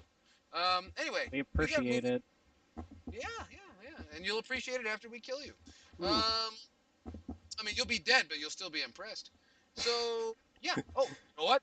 First thing for the second half, what are we listening to? A lot of fans have been asking what kind of music we've been listening to, what's been going on for the last few weeks. And so I'm going to point right at Razorfist, because Razorfist is always ready to talk about some music. Razorfist, what's been in the CD player lately, man? I've been listening to the new Manowar, Lords of Steel. It's fucking fantastic because somebody decided to actually hide the fucking synthesizer and Pro Tools from Joey DeMeo. And it's a heavy metal album for once, which is fucking great after that abortion that was Gods of War. I've been listening to the new Accept album, Stalingrad, which is a goddamn masterpiece. It's fucking fantastic. And I've also been listening to Eclipse by Yngwie Malmsteen, which is my favorite Yngwie album. And it never seems to leave my CD player. But yeah, that's what I've been listening to. So Alpha Omega Sim, what are you going on, man? I got my brother into a couple of things recently that we've been jamming to, but got the newer Overkill album, The Electric Age, which is very, very, very fucking awesome. That's a good one. That's a real good one. Oh, dude, it's one of the best albums they put out in a long time. I thought Ironbound was really good, but then they came out with this, and I was like, yay! This is more into their old school form. So if you like Overkill, then you should be picking that up. Beyond that, been listening to a band called Entrench. I have a album from them called Inevitable Decay. It's very, very good. And another band called Fester with an album called A Celebration of Death. It is also pretty good. And they're newer bands too, so if you haven't heard of them, check them out. It's good stuff. It makes me happy and pleased in the trousers. Yeah, Fester's pretty awesome. You should play their game, Fester's Quest, on the Nintendo Entertainment System. And then You'll you throw enjoy the it thoroughly. NES out the window when you play it. Well, that's part of it too. That's the thing. The new Overkill was great because I hate retro thrash. Does anybody else hate this fucking retro thrash thing that's fucking going on? You mean those bands that seem to reiterate "Bonded by Blood" over and over and over and over again? Like I know Alpha's a fan, so I apologize, but like fucking Toxic That's all right. Holocaust. I hate Toxic Holocaust. I know I've gotten some shit from from Yo Chaos about it, but I like the band a lot. Warbringer or Artillery, one of those kind of bands. I just can't get into them. But when older bands like Forbidden or like Heathen or whoever, when they release a new album and it sounds like the classic stuff, which by the way, the new Forbidden blows dick for free. Yeah. And the new No, Heathen. actually, it blows dick for $12.99 on iTunes. It does. The new Heathen blows dick for $15.99 at Zia Records. It's unfortunate, but Overkill returning to form, I mean, that's fucking fantastic. Just like Accept, for example, returning to form with the classic kind of sound on Blood of the Nations. Blood of the Nations was a badass record, man. Oh yeah, that was one of the best albums I'd heard in a long ass. Oh, you know, they're coming to town. They're coming to the West with Creator pretty soon. Yeah, well, yeah, I've already got my tickets, bitch. Did you? Oh, you know what? I'm thinking about going. I'm thinking about it. Just go. I probably should, but I'm too old to go to metal shows. Oh, stop moaning that you're too old, you old crusty bastard. Just go. I know. If Brian Posehn can still go to metal shows, you've got to. Well, how can that dude fit into metal shows? I don't know. He's always talking about how he's afraid people are looking at him like he's the guy who's going to lure them to his van. I got Slayer posters in here. I remember I seen him at the Sounds of the Underground festival. That's a long time ago, if you can remember that. And I seen him there, and he was wearing the same Death Angel shirt he's always wearing. And do you remember when he did that song "Metal by Numbers"? Yeah, I do. I was standing, just by the side having a smoke, and he walks past me, and some drunk ass kid goes, "Cookie, cookie, cookie, you're the cookie man." Like, fuck, man, calm down. Talk about obsessed. I know, right? But anyway, cookies he had. This is really funny if you've seen the video for Metal by Numbers, and if you hadn't, you're totally lost. Anyway, I've been on a bit of a power metal kick lately, and I've been listening to a band from Italy called Labyrinth, and their masterpiece of an album, Heaven Denied. I enjoyed that one very thoroughly, and thanks to fucking Razorfist, all day, and last few days actually, I've been listening to Man of War's The Hell of Steel.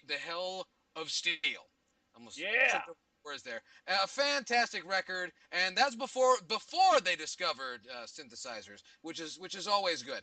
So, Yeah. Saint Magnus, what have you been listening to, man? Well, I've just recently got hold of the Prodigy Live Worlds on Fire Blu-ray, so I've been watching / listening to that. Also, thanks to Razor Fist, bastard, I've been listening to some Accept, so I'm getting Yeah. really Which into them record you been actually. listening? Which Uh, record you been listening? I'm on balls to the wall at the moment Yeah. because that's the song you introduced me to. So I've listened to the album, which is what I tend to do. The whole thing's good. Whole The album. whole thing's good. That's a Yeah, great album. I The album enjoyed cover that a lot. will make you wonder for a second. What? It does actually. Hey, heavy metal, here's a crotch. Here's a hairy crotch. Here's a big hairy crotch, and then there's a song called London Leather Boys. You're like, what the hell is going on? I know it's crazy. It's No, like- but I must admit I do like that a lot. But I'm gonna be picking up some more Prodigy albums because I'm gonna go and get all the CD released Prodigy albums because I am actually a Prodigy fan.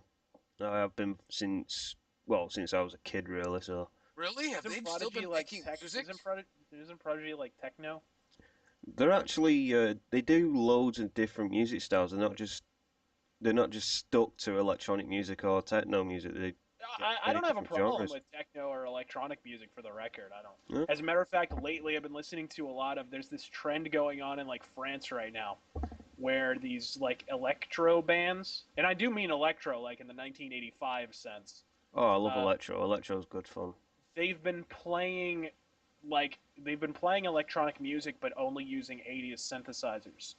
Oh, So it's like it sounds like something you would hear on the radio in like 1983, like something in like Grand Theft Auto Vice City's soundtrack is what it sounds Oh like. my god. that is awesome. And it's pretty good. Bands like Laserhawk or fucking Laserhawk, man. Power Laserhawk. dude, it's good shit. That's got to go in the list of great names. That's right up there with like Wargasm.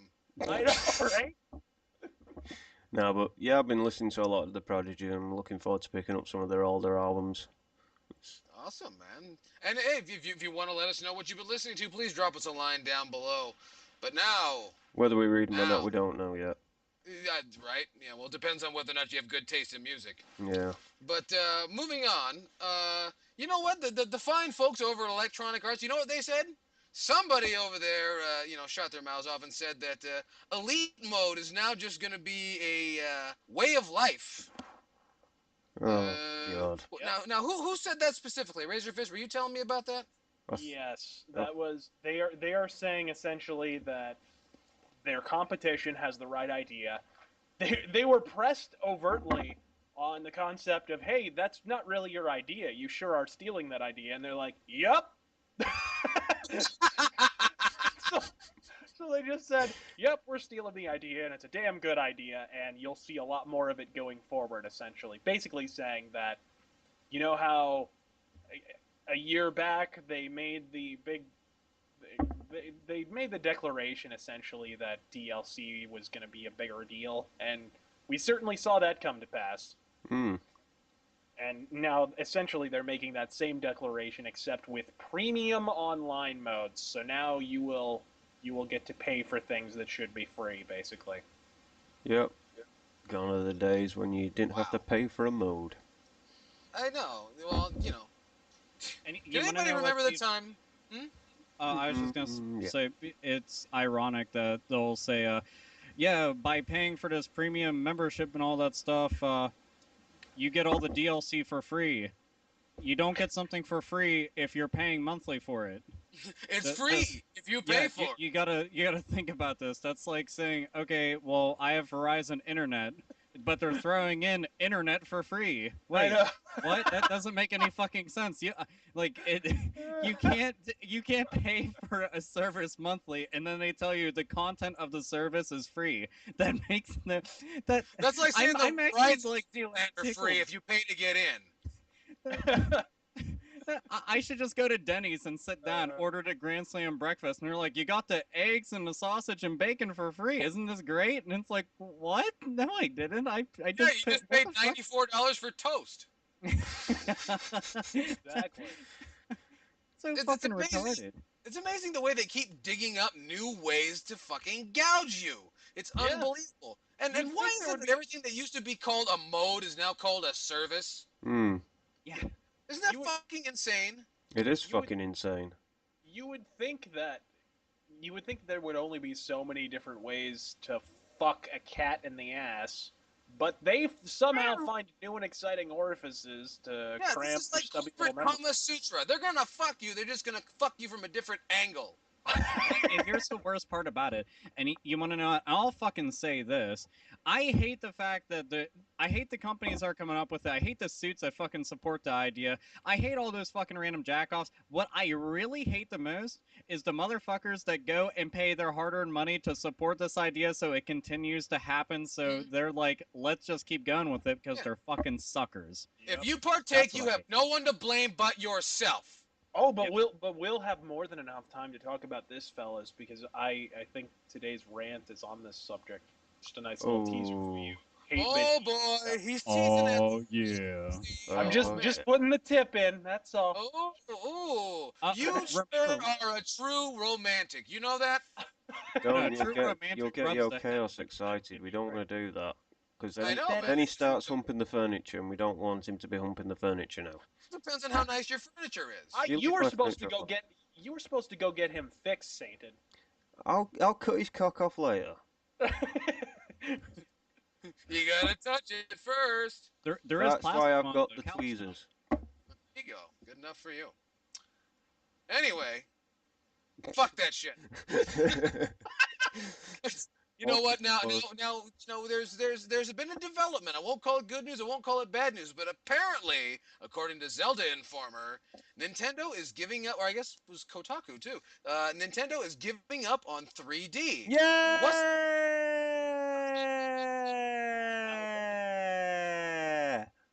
Yeah! Now if only every company would do that. If only Sony would do that. If only Microsoft would do that. Give up on it. It's a gimmick. Yep. Jesus fuck. Just if you because want to see things in a 3D, fucking- go somewhere. I know. There's this wacky new invention called the human fucking eyeball. All right. You can see in 3 dimensions. Ooh, the future. All you have to do is leave your pastel living room. Hey, it's not 1982. The living rooms aren't all pastel. Not They yet. are if you live in the Southwest with a bunch of fucking Mexicans. But anyway. Whoa, whoa. We should say for the record that Yell Chaos is part fucking Mexican. Well, I You have can get away with first-hand it. experience, so there you go. You can get But, away with it, just. Well, that's unfair, but, that's a double standard only Chris Rock lives by. But anyway, Alpha Omega Sin, what's the story, man? So this is something that's been going around for a while now. Apparently Nintendo, for anybody out there that gets any 3DS, regular DS, Nintendo Wii games, you get the Club Nintendo points inside and you go and redeem them. Afterwards, they give you a questionnaire and you answer all the questions and whatnot and finish it so you get your points. Well, apparently Nintendo has been getting an astonishing amount of answers back about, have you been using the 3D? No. Have you been using the 3D on the game? No. Are you enjoying the 3D? No. They're getting a lot of, I just don't like it, I don't really use it answers back. And now apparently, keep in mind this is all something that a lot of people are just assuming. So this is an actual concrete, but numbers aren't really lying here. That they're really thinking about straying away from it. The irony is that the system is called the 3DS. Yeah. The 3DS. It's in the fucking title, and they can't just flat out abandon it because if they do, well, it's the Virtual Boy 2 all over again, and they don't want to go and do that. Let's be real here. It's already sold enough units now. It's not the Virtual Boy, okay? Oh, no, it's doing relatively well. I mean, I'm not comparing it, like actual sales figures wise. I'm just talking about we came out with a 3D thing, and You mean nobody likes it still. reputation-wise? Yeah, that's pretty much what I'm rolling with. I don't. Well, here, go ahead. No, I really don't think they need to. I'm going to be real here. I mean, I don't. I like the 3DS and I like the 3D function on it. I think it's really cool. You don't have to wear glasses. I think it's cool. You can turn it off too for when your Yeah. eyes are fucking bugging you. But But it's a nice little thing to have. It was a blast to use it in the Star Fox 64 remake. It's a great game, and it was utilized well in that instance. It's great in But Super Mario 3D Land. yeah, It's necessary in that game. it's Absolutely. a really fucking cool feature, and this is one of the few instances where I think 3D was not quite completely a gimmick, because you do actually need the 3D at times. And honestly, even if it was a gimmick, it's kind of a cool gimmick on a handheld system without any 3D glasses. So Mhm. I have no personal grudge against the fucking 3DS. I really don't think they should stray away from it. You've always got the option to turn it the fuck off. So why stray away from it to begin with? Put 3D My point of all view is, over. why are they listening to people who write things in those columns? These are the same people that have convinced the entire industry to make shooters for the rest of their lives. I know, right? These are the same people The who are fans buying. know fuck all. These are the same people who are buying Call of Duty Elite happily, Yeah. with a shit-eating grin on their face. All right. Yes. I'm paying every month to get DLC packs. It's free. I'm Yep. paying every month to curse at my friend because they took away cursing on the regular plan. These are like the motherfuckers who buy a freaking membership to LA Fitness so they can walk on a fucking Stairmaster. You know what I mean? Like there's just no stairs where they Yeah, live. like they had to climb stairs to get into the fucking place. Like, you just come here and left a few times, and same idea. The one thing about the 3D on the 3DS, I do think it's been done very well. I don't use it all the time on things because, like, for instance, on Resident Evil Revelations, I didn't play with the 3D on almost at all because it was just kind of pointless. It was like, all right, some of the menu stuff is hovering in front of me. All right, I really don't need that. But when they implement it in such a way that it really adds to the gameplay, like in Legend of Zelda or Ocarina of Time 3D, okay, that looked fucking awesome. Sure. We had touched on Super Mario 3D Land. Again, that looked awesome. I think that when it's done well, it's fucking awesome. Should they outright abandon it? I don't think so, because it's just, I don't know. It'd be fucked up because it's like, what are you going to call it now? It can't be the 3DS anymore. And like Razorfist said, you can turn it off. So if anybody's ever bitching about the 3D on the 3DS, then don't have it on. Also, it eats up more batteries, so you won't want to have it on to bitch about. Oh yeah, well look at it this way. They are in the very lucky position, and I don't feel. I think they may have thought this through a little bit with the name, but don't forget this is the third iteration of the DS hardware. So they can always land on that, and they'll find a way to market that. It's the third DS. True. But I really don't think the 3D should go away. They were doing some great things, and it's going to be like every other Nintendo instance. Nintendo knows what to do with the hardware, and then all the shovelware providers don't give a fuck and just throw whatever. And yeah, just put a third layer on there, and yeah, that's fine. Yeah, that's the problem, is that when it's implemented lazily, nobody's really going to get a lot out of it. But if you have third-party companies who look at some of the fucking standards Nintendo has already set, they're like, okay, let's build a game from the ground up, taking advantage of the hardware and really utilizing the 3D in a non-gimmicky way, just like whenever it came to the bottom touchscreen when a DS was brand new. Okay, it's real easy to just have a swipe motions and shit and you're done. Just like with the Wii, waggle motions. Okay, there, it's interactive suddenly. All right, if you do it right, it's a fucking awesome, new, innovative, and engrossing experience. But if it's lazily done, yeah, of course you're gonna write in a fucking column, yeah, I didn't really use it because it was pointless. That shit'll happen. So it's up to the developers, really. Yeah. Well, people say, oh, well, it hurts my eyes. Like, well, if you'd stop jerking off, your fucking vision wouldn't be so bad, and you'd be able to experience it better. Yeah. Well, and like I said, even if it's a gimmick, whatever. It's on a handheld. It's kind of a cool gimmick. I'm fine with that. Whatever. As long as the game's good. As long as it's not detracting from the game. And not every Whatever. game has to have 3D. That's the thing. There's nothing that says this has to have 3D, but the option is there. Yeah. And that's nice to know. Yeah. And that's why I think it works as opposed to, for example, the Vita. Because 3D Well, or not, the 3DS is a very powerful system, and it looks great, whether you have the 3D or not. Yeah. So, whatever happens, I just hope they don't completely, shit on their own chest and, I don't even know where I was going with that. There's just shit on chest. He took. This is like a German movie. This is like a German. Took a right So is there turn going to be a into it. glass table? You better goddamn believe it. So, Two but girls, one cup. That's all no, I'm gonna no, say. several girls, one table. Um, but we wish One- Nintendo the best, and we hope that now. You guys missed it, but Razorfist was talking some shit about how Nintendo has kind of seen down the pike and realized that the 3D thing. When are they going to pick up on the 3D thing? It's just it's never going to be the next big thing. It hasn't been because I think we've discussed it before. The only reason anyone thought it was going to be the next big thing is because James Cameron hired a bunch of people in the fucking media to say it was the next big thing because he needed to sell a lot of tickets to Avatar. And he sure as fucking did. I don't know why that movie's goddamn horrendous, but that's the only reason anybody thought it was the wave of the future. But it But seems like it's the Futurama. same goddamn smear campaign every decade. yeah, it's shit.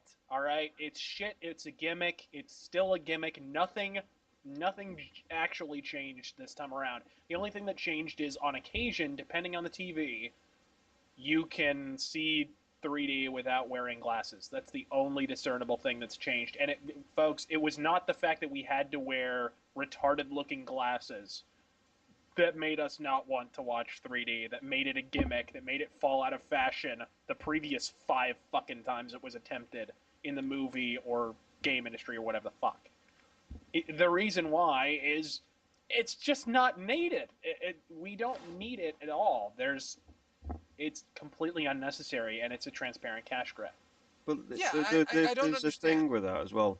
Just to add to what Razor Fisted said, that you go out and you buy these 3D TVs, and if you've got bad eyesight, say if you've got a lazy eye in one eye, for example, you're not going to see the fucking 3D.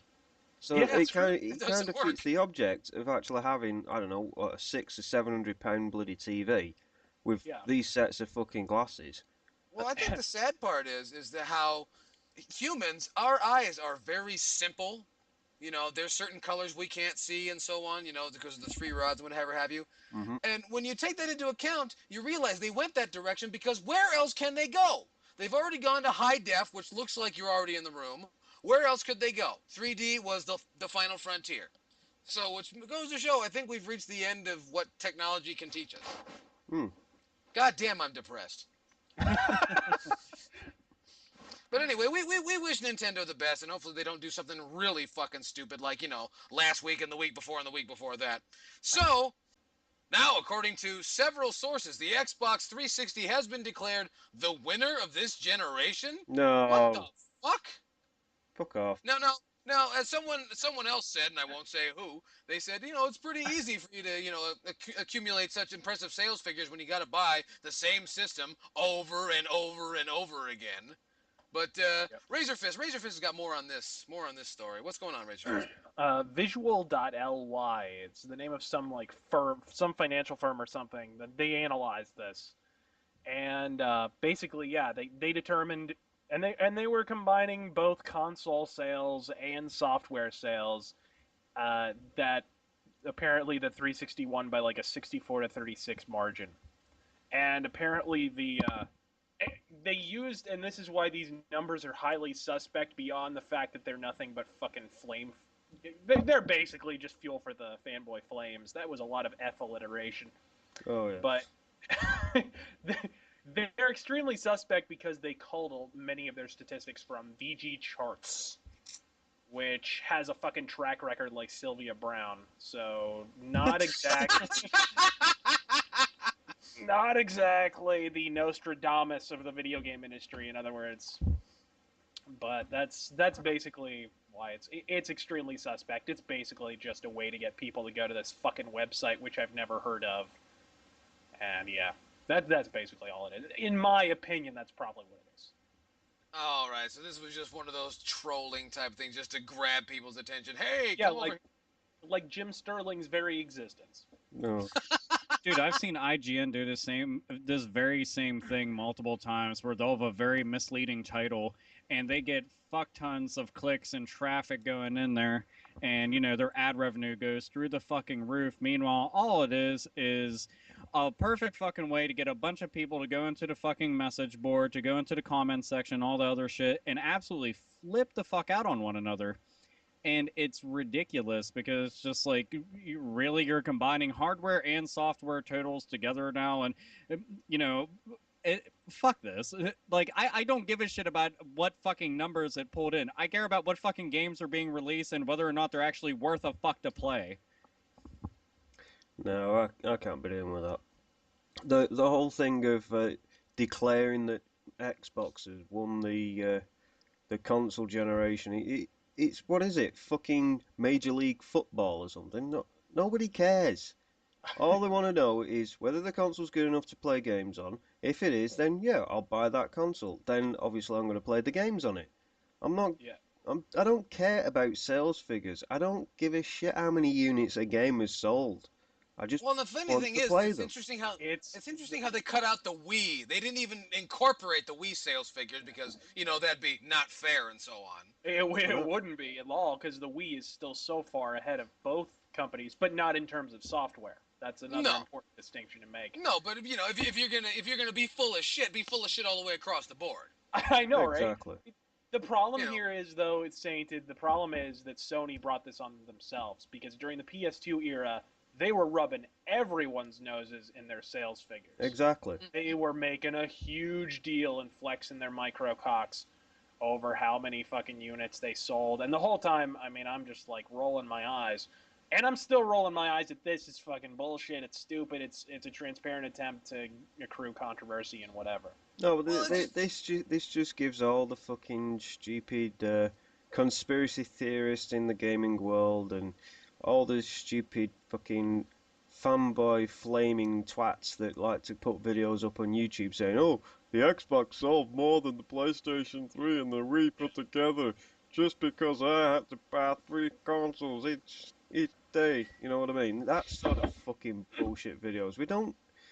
It, well, oh, my question is, why is this important? exactly. That's what I'm It's trying to get at. Why is it's it important? es- What? especially not when. fucking- Oh, sorry. Go ahead. It's just Go a ahead. fucking brain aneurysm, basically. And Well, it's just I- amazing. These fat fucks go off on a line about about oh yeah, the sales figures, the sales figures. Do you invest in this company? No? Then your time would probably be better spent bathing, motherfucker, than worrying about the sales figures of something that you have no attachment to whatsoever. Yeah. yes, exactly. And heavy on the bathing part, by the way. And I think Alpha's got something to say to this because he actually made a pretty good video about it. So Shameless was- plug. Yeah. Man, where to begin on that? It's really just a good way for fanboys to oil up and roll around in a fucking fire together. Uh, all it is them be like, the console that I played the most won more than yours did. Now I'm suddenly the cool kid compared to you. It's shut the fuck up. Seriously, I don't give a shit. Like, literally, right now, I will never fucking care because when I was little playing games, my game suddenly didn't fucking look nicer because it sold more. It didn't play better because it sold more. I don't give a fuck how much it sells in Japan. I don't give a fuck how much it sells in America. The only time I ever give a fuck about sales ever, in even the fucking slightest, is to see, I wonder what the odds are that this will get a sequel. And that's it. And that's just a fucking basically give myself an idea if it's even possible. That's it. That's the only time I would even fucking think about it. It doesn't make the games better. It doesn't. If there's anybody out there that thinks that your game is suddenly more fun, it has more replay value. I'm just reiterating everything I said in the fucking video, but it's literally the only thing that I can fucking say is if you think that your game sales suddenly matter a whole bunch, and your fucking hardware sales matter a whole bunch, and your games are suddenly better and your system's better, go get fucked permanently and just go the fuck away because you're not wanted, you're not needed, you're not loved, and you should be abandoned on the fucking side of a fucking road like the aborted fucking fetus that you are. The end. Oh yeah, they come out with these figures. Millions of people are into us. Millions of people bought this. Like, yeah, millions of people think Elvis is still alive, asshole. Yeah, I mean, there was a really popular guy in Germany around 1933, and that didn't work out too well for anyone. nope. Yeah, but he did great things for the economy. I heard. Maybe we should hire him. Mm-mm. Yeah. Anyway, I it's don't a get bunch it, of man. shit, and it doesn't belong in your life. What belongs in your life is games and some beer every now and again. And And if you titties. got a woman, go get that woman. Anyway, you know what? Fucking We're good. getting towards the end of the. And what's that? I was just adding fuck 'em good. Fuck them good. Fuck Yeah. them hard and to the left because they Yeah. like it on the left side. And listen to the Hate Bit podcast while you do And it. listen to the Hate Bit podcast while you do it. We're more than willing to give instructions. If you don't know what to do, please drop us a line at hatebitpodcast@gmail.com. We'll show you how to do it, baby. But we've come to my favorite part and your favorite part, everybody's favorite part, the rant. Doing the rant today. You knew who's doing the rant today. Razor Fist. Rant. Yeah. So I feel like Nostradamus at the blackjack table, bitches, because I fucking called it. And to be fair, I wasn't alone when I extrapolated that Call of Duty Elite was just the beginning, because the best money, after all, is free money. Untold legions of fanboys with varying degrees of accompanying BO and cognitive dissonance also made this fairly common sense postulation, but it never stopped being true, despite fevered egos like Yahtzee and some small island by the name of Jim Sterling offering opinions to the contrary. Calm down, they said. You don't have to buy it, they shrieked. And now here we sit with Frank Gibeau, I think his name is, president of EA Labels, doing a pirouette out of the corporate closet to inform us that, guess what? We were right all along. Not only will the upcoming Black Ops cash-in sport its own premium online pass, Mr. Gibeau made it clear that in the coming months we'll see the vast majority of online-enabled EA titles all make the triple axel swan dive into the fucking commercial sewage right alongside them. Mass Effect, Medal of Honor, Battlefield, you name it. If you're willing to shell out your hard-earned paycheck for it, they're banking that you'll also shell out additional money for that shit that 5 years ago would have been motherfucking free. Putting aside how intrusive and inappropriate this is going to be in, for example, and until recently, atmospheric survival horror title like Dead Space, this also sets a dangerous precedent. All right, you thought on-disc DLC was bad, folks. Well, welcome to a brave new world. And no, I'm not talking about the repetitive Iron Maiden album that's at least 3 times longer than it needs to be. This Orwellian fever dream consists of companies of all descriptions faced with economic challenges and shrinking bottom lines, making the gradual transition from giving you a complete game and selling you extras to giving you 3/4 of a game and selling you the fucking rest. I mean, if you believe it can't be done, well, why don't you take a long, hard look at a Snickers candy bar? Go. Do it. Right the fuck now. Notice anything? Anything at all? Like, oh, the fact that over the past 10 years it's gone from 6 solid inches to the size of Vern Troyer's dong at a pool party. Companies they've been doing this for decades. And I'm not delivering a message of futility or inevitability here. Just because something has always been a certain way doesn't mean it always will be. For example, Sony used to be profitable. Zing! What we can do is remain vociferous in our condemnation of this burgeoning trend and express said reproach in as articulate and specific a fashion as we can. World War I was a conflagration on a larger, more active scale than any previously witnessed by mankind, and yet it still ended with relative inaction. Conversely, Egypt censored the internet, and the entirety of the Middle East revolted as one. Sometimes words possess more raw power, while brute force and decisive action end in impotence. And nobody likes impotence. Just ask Alpha's last 5 girlfriends. I'm Razor Fist, God fucking me. And that Hold just on, I have Take to that, applaud that Sony. one. take that all fucking corporate sellouts. And also, if you did actually track down my last 5 girlfriends, several of them have my band shirts, and a couple of them have my games. I'd really like you to tell them that.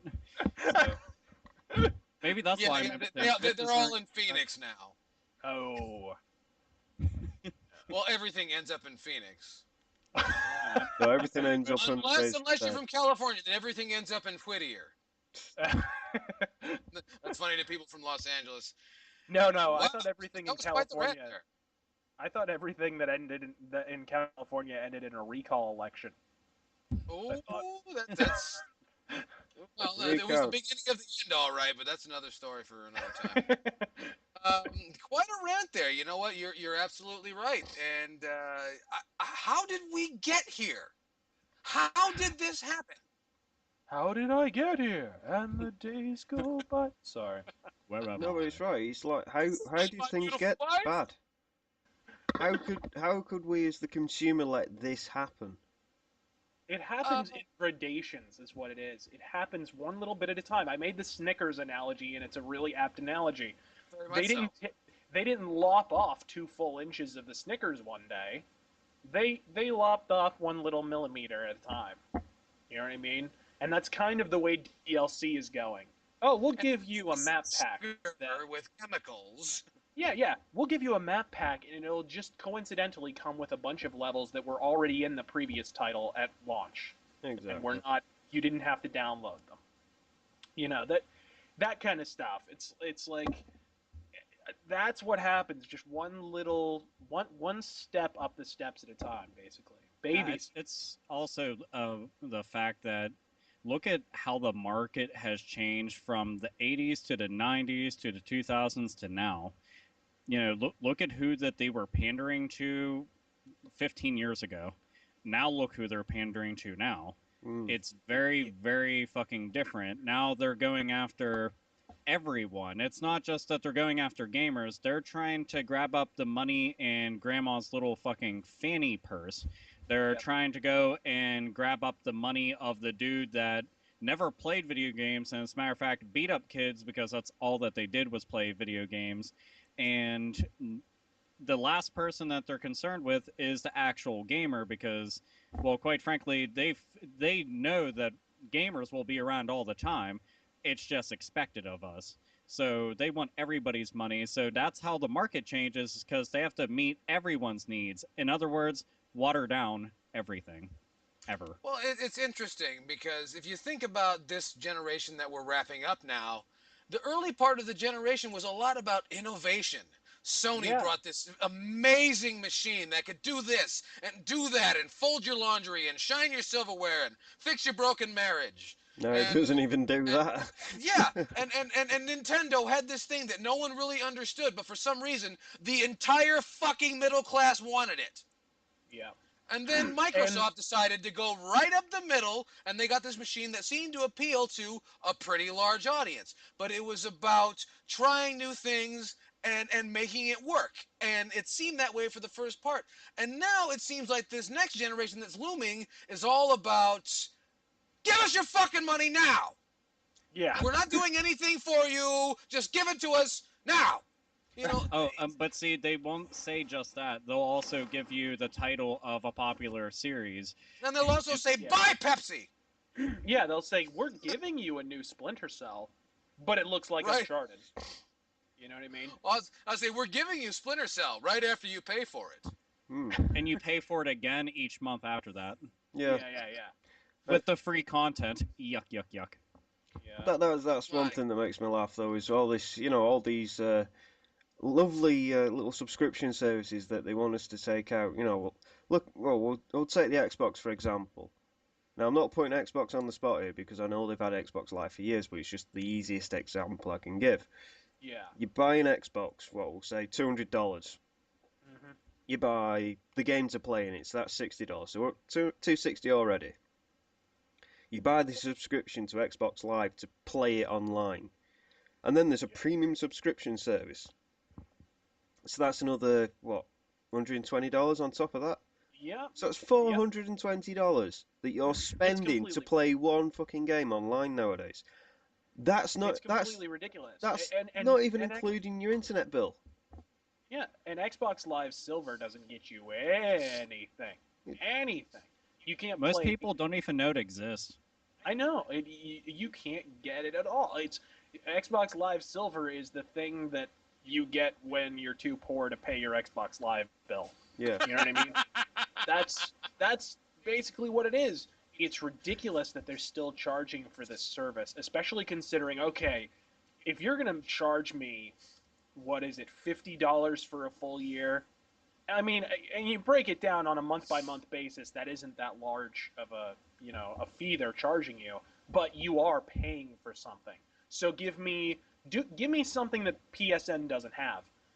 And they do give you a lot of things that they don't have, but what they don't give you are the important things like dedicated servers, for example, for these games.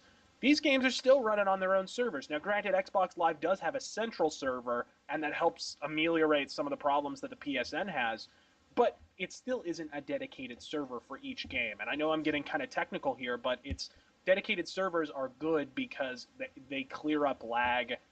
It means that you can basically have it's a central buffer so that if one person's lagging, then everybody else doesn't have to suffer, and things like that. It's something that Xbox Live should be giving you, but they don't.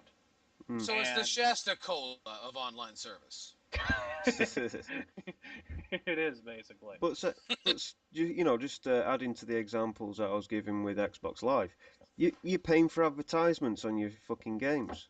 That's even on bullshit. the dashboard. You're still getting ads. You buy Xbox Live and you log in, and the minute you get in, what do you see? Banner ads. Exactly. Banner ads. And now Sony are trying to put that in on their bloody service. What's going on here? Oh, and it's even worse on the Sony side. This is what drives me nuts: is that they're gonna interrupt gameplay for it. Oh no. Yeah. What? Are you kidding me? I mean, it's one thing to have a billboard and some product placement in Splinter Cell or in Rainbow Six or whatever the fuck game that was that Ubisoft did that with. Oh, that was there was an entire level of in an arena on Rainbow Six Vegas 2. Yeah. And it was basically the Major League Gaming Expo in Las Vegas. Yeah. And I mean, that's one thing. But to literally, if I'm playing Rainbow Six Vegas on the stupid Major League Gaming Expo level, whatever, and suddenly the game pauses and says, and now a word from our sponsor, like fucking Dick Clark in 1943 on a fucking talk show. I mean, come on, guys, this is ridiculous. Hi, I'm Wilfred Brimley, and I have diabetes. Oh no. See, the only way something like that, I'm not talking about interrupting the gameplay, but I'm talking about the only way I could really accept ads just being everywhere is if the game's free to play. I'm talking like, it doesn't cost me a dime to download it, doesn't cost me a dime to go to a store and purchase it, whatever the fucking case is, okay? Just like, the free-to-play MMORPGs. You pay for just a random goofball perk bullshit when you're really invested into the game. The same rule should apply with this. You want to fucking give me ads, then you sure as shit should be giving me a free fucking product to be able to play, to be able to put up with that fucking bullshit. But if I pay for it, no, motherfucker. I want all that shit gone, and if not, I have a shotgun in my house, and I definitely will paint your fucking brains everywhere with it. Yeah, bingo. That's the thing, and that's why I take Sony's side on this issue, because at least Sony has a reason to put ads up. They don't charge for their service.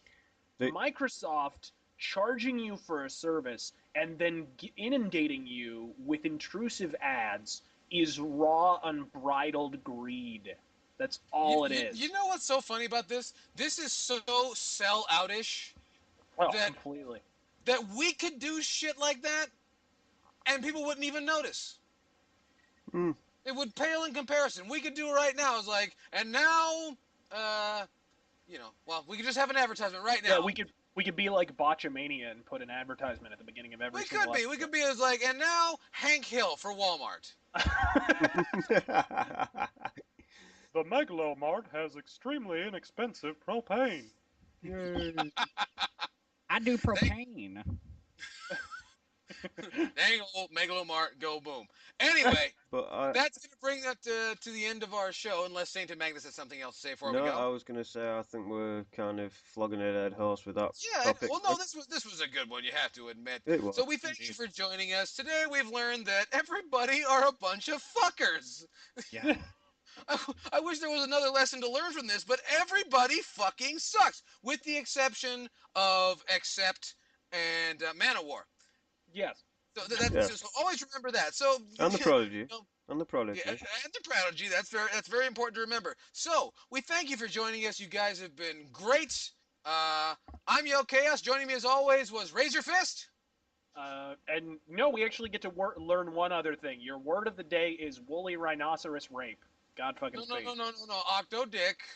Whoa. Octo Dick. Right. Octo Dick. There's 2 words. Not if you spell them all together like the hardcore bands do. Hyphenated word. No. No, that's two phrases we've learned today. There you go. Walrus Alpha paper. Omega. Well, I mean, if we're going to talk about random genitalia, then I'm going to call my wiener the Buster Blade. There we go. Buster Blade. Sainted Magnus. Well, if you're gonna call yours the Buster Blade, I'm gonna call mine the Gun Blade. The emo kid. You're Squall. Yeah, I'm yeah, not very, Squall. very- Don't compare me to that fucking emo shit.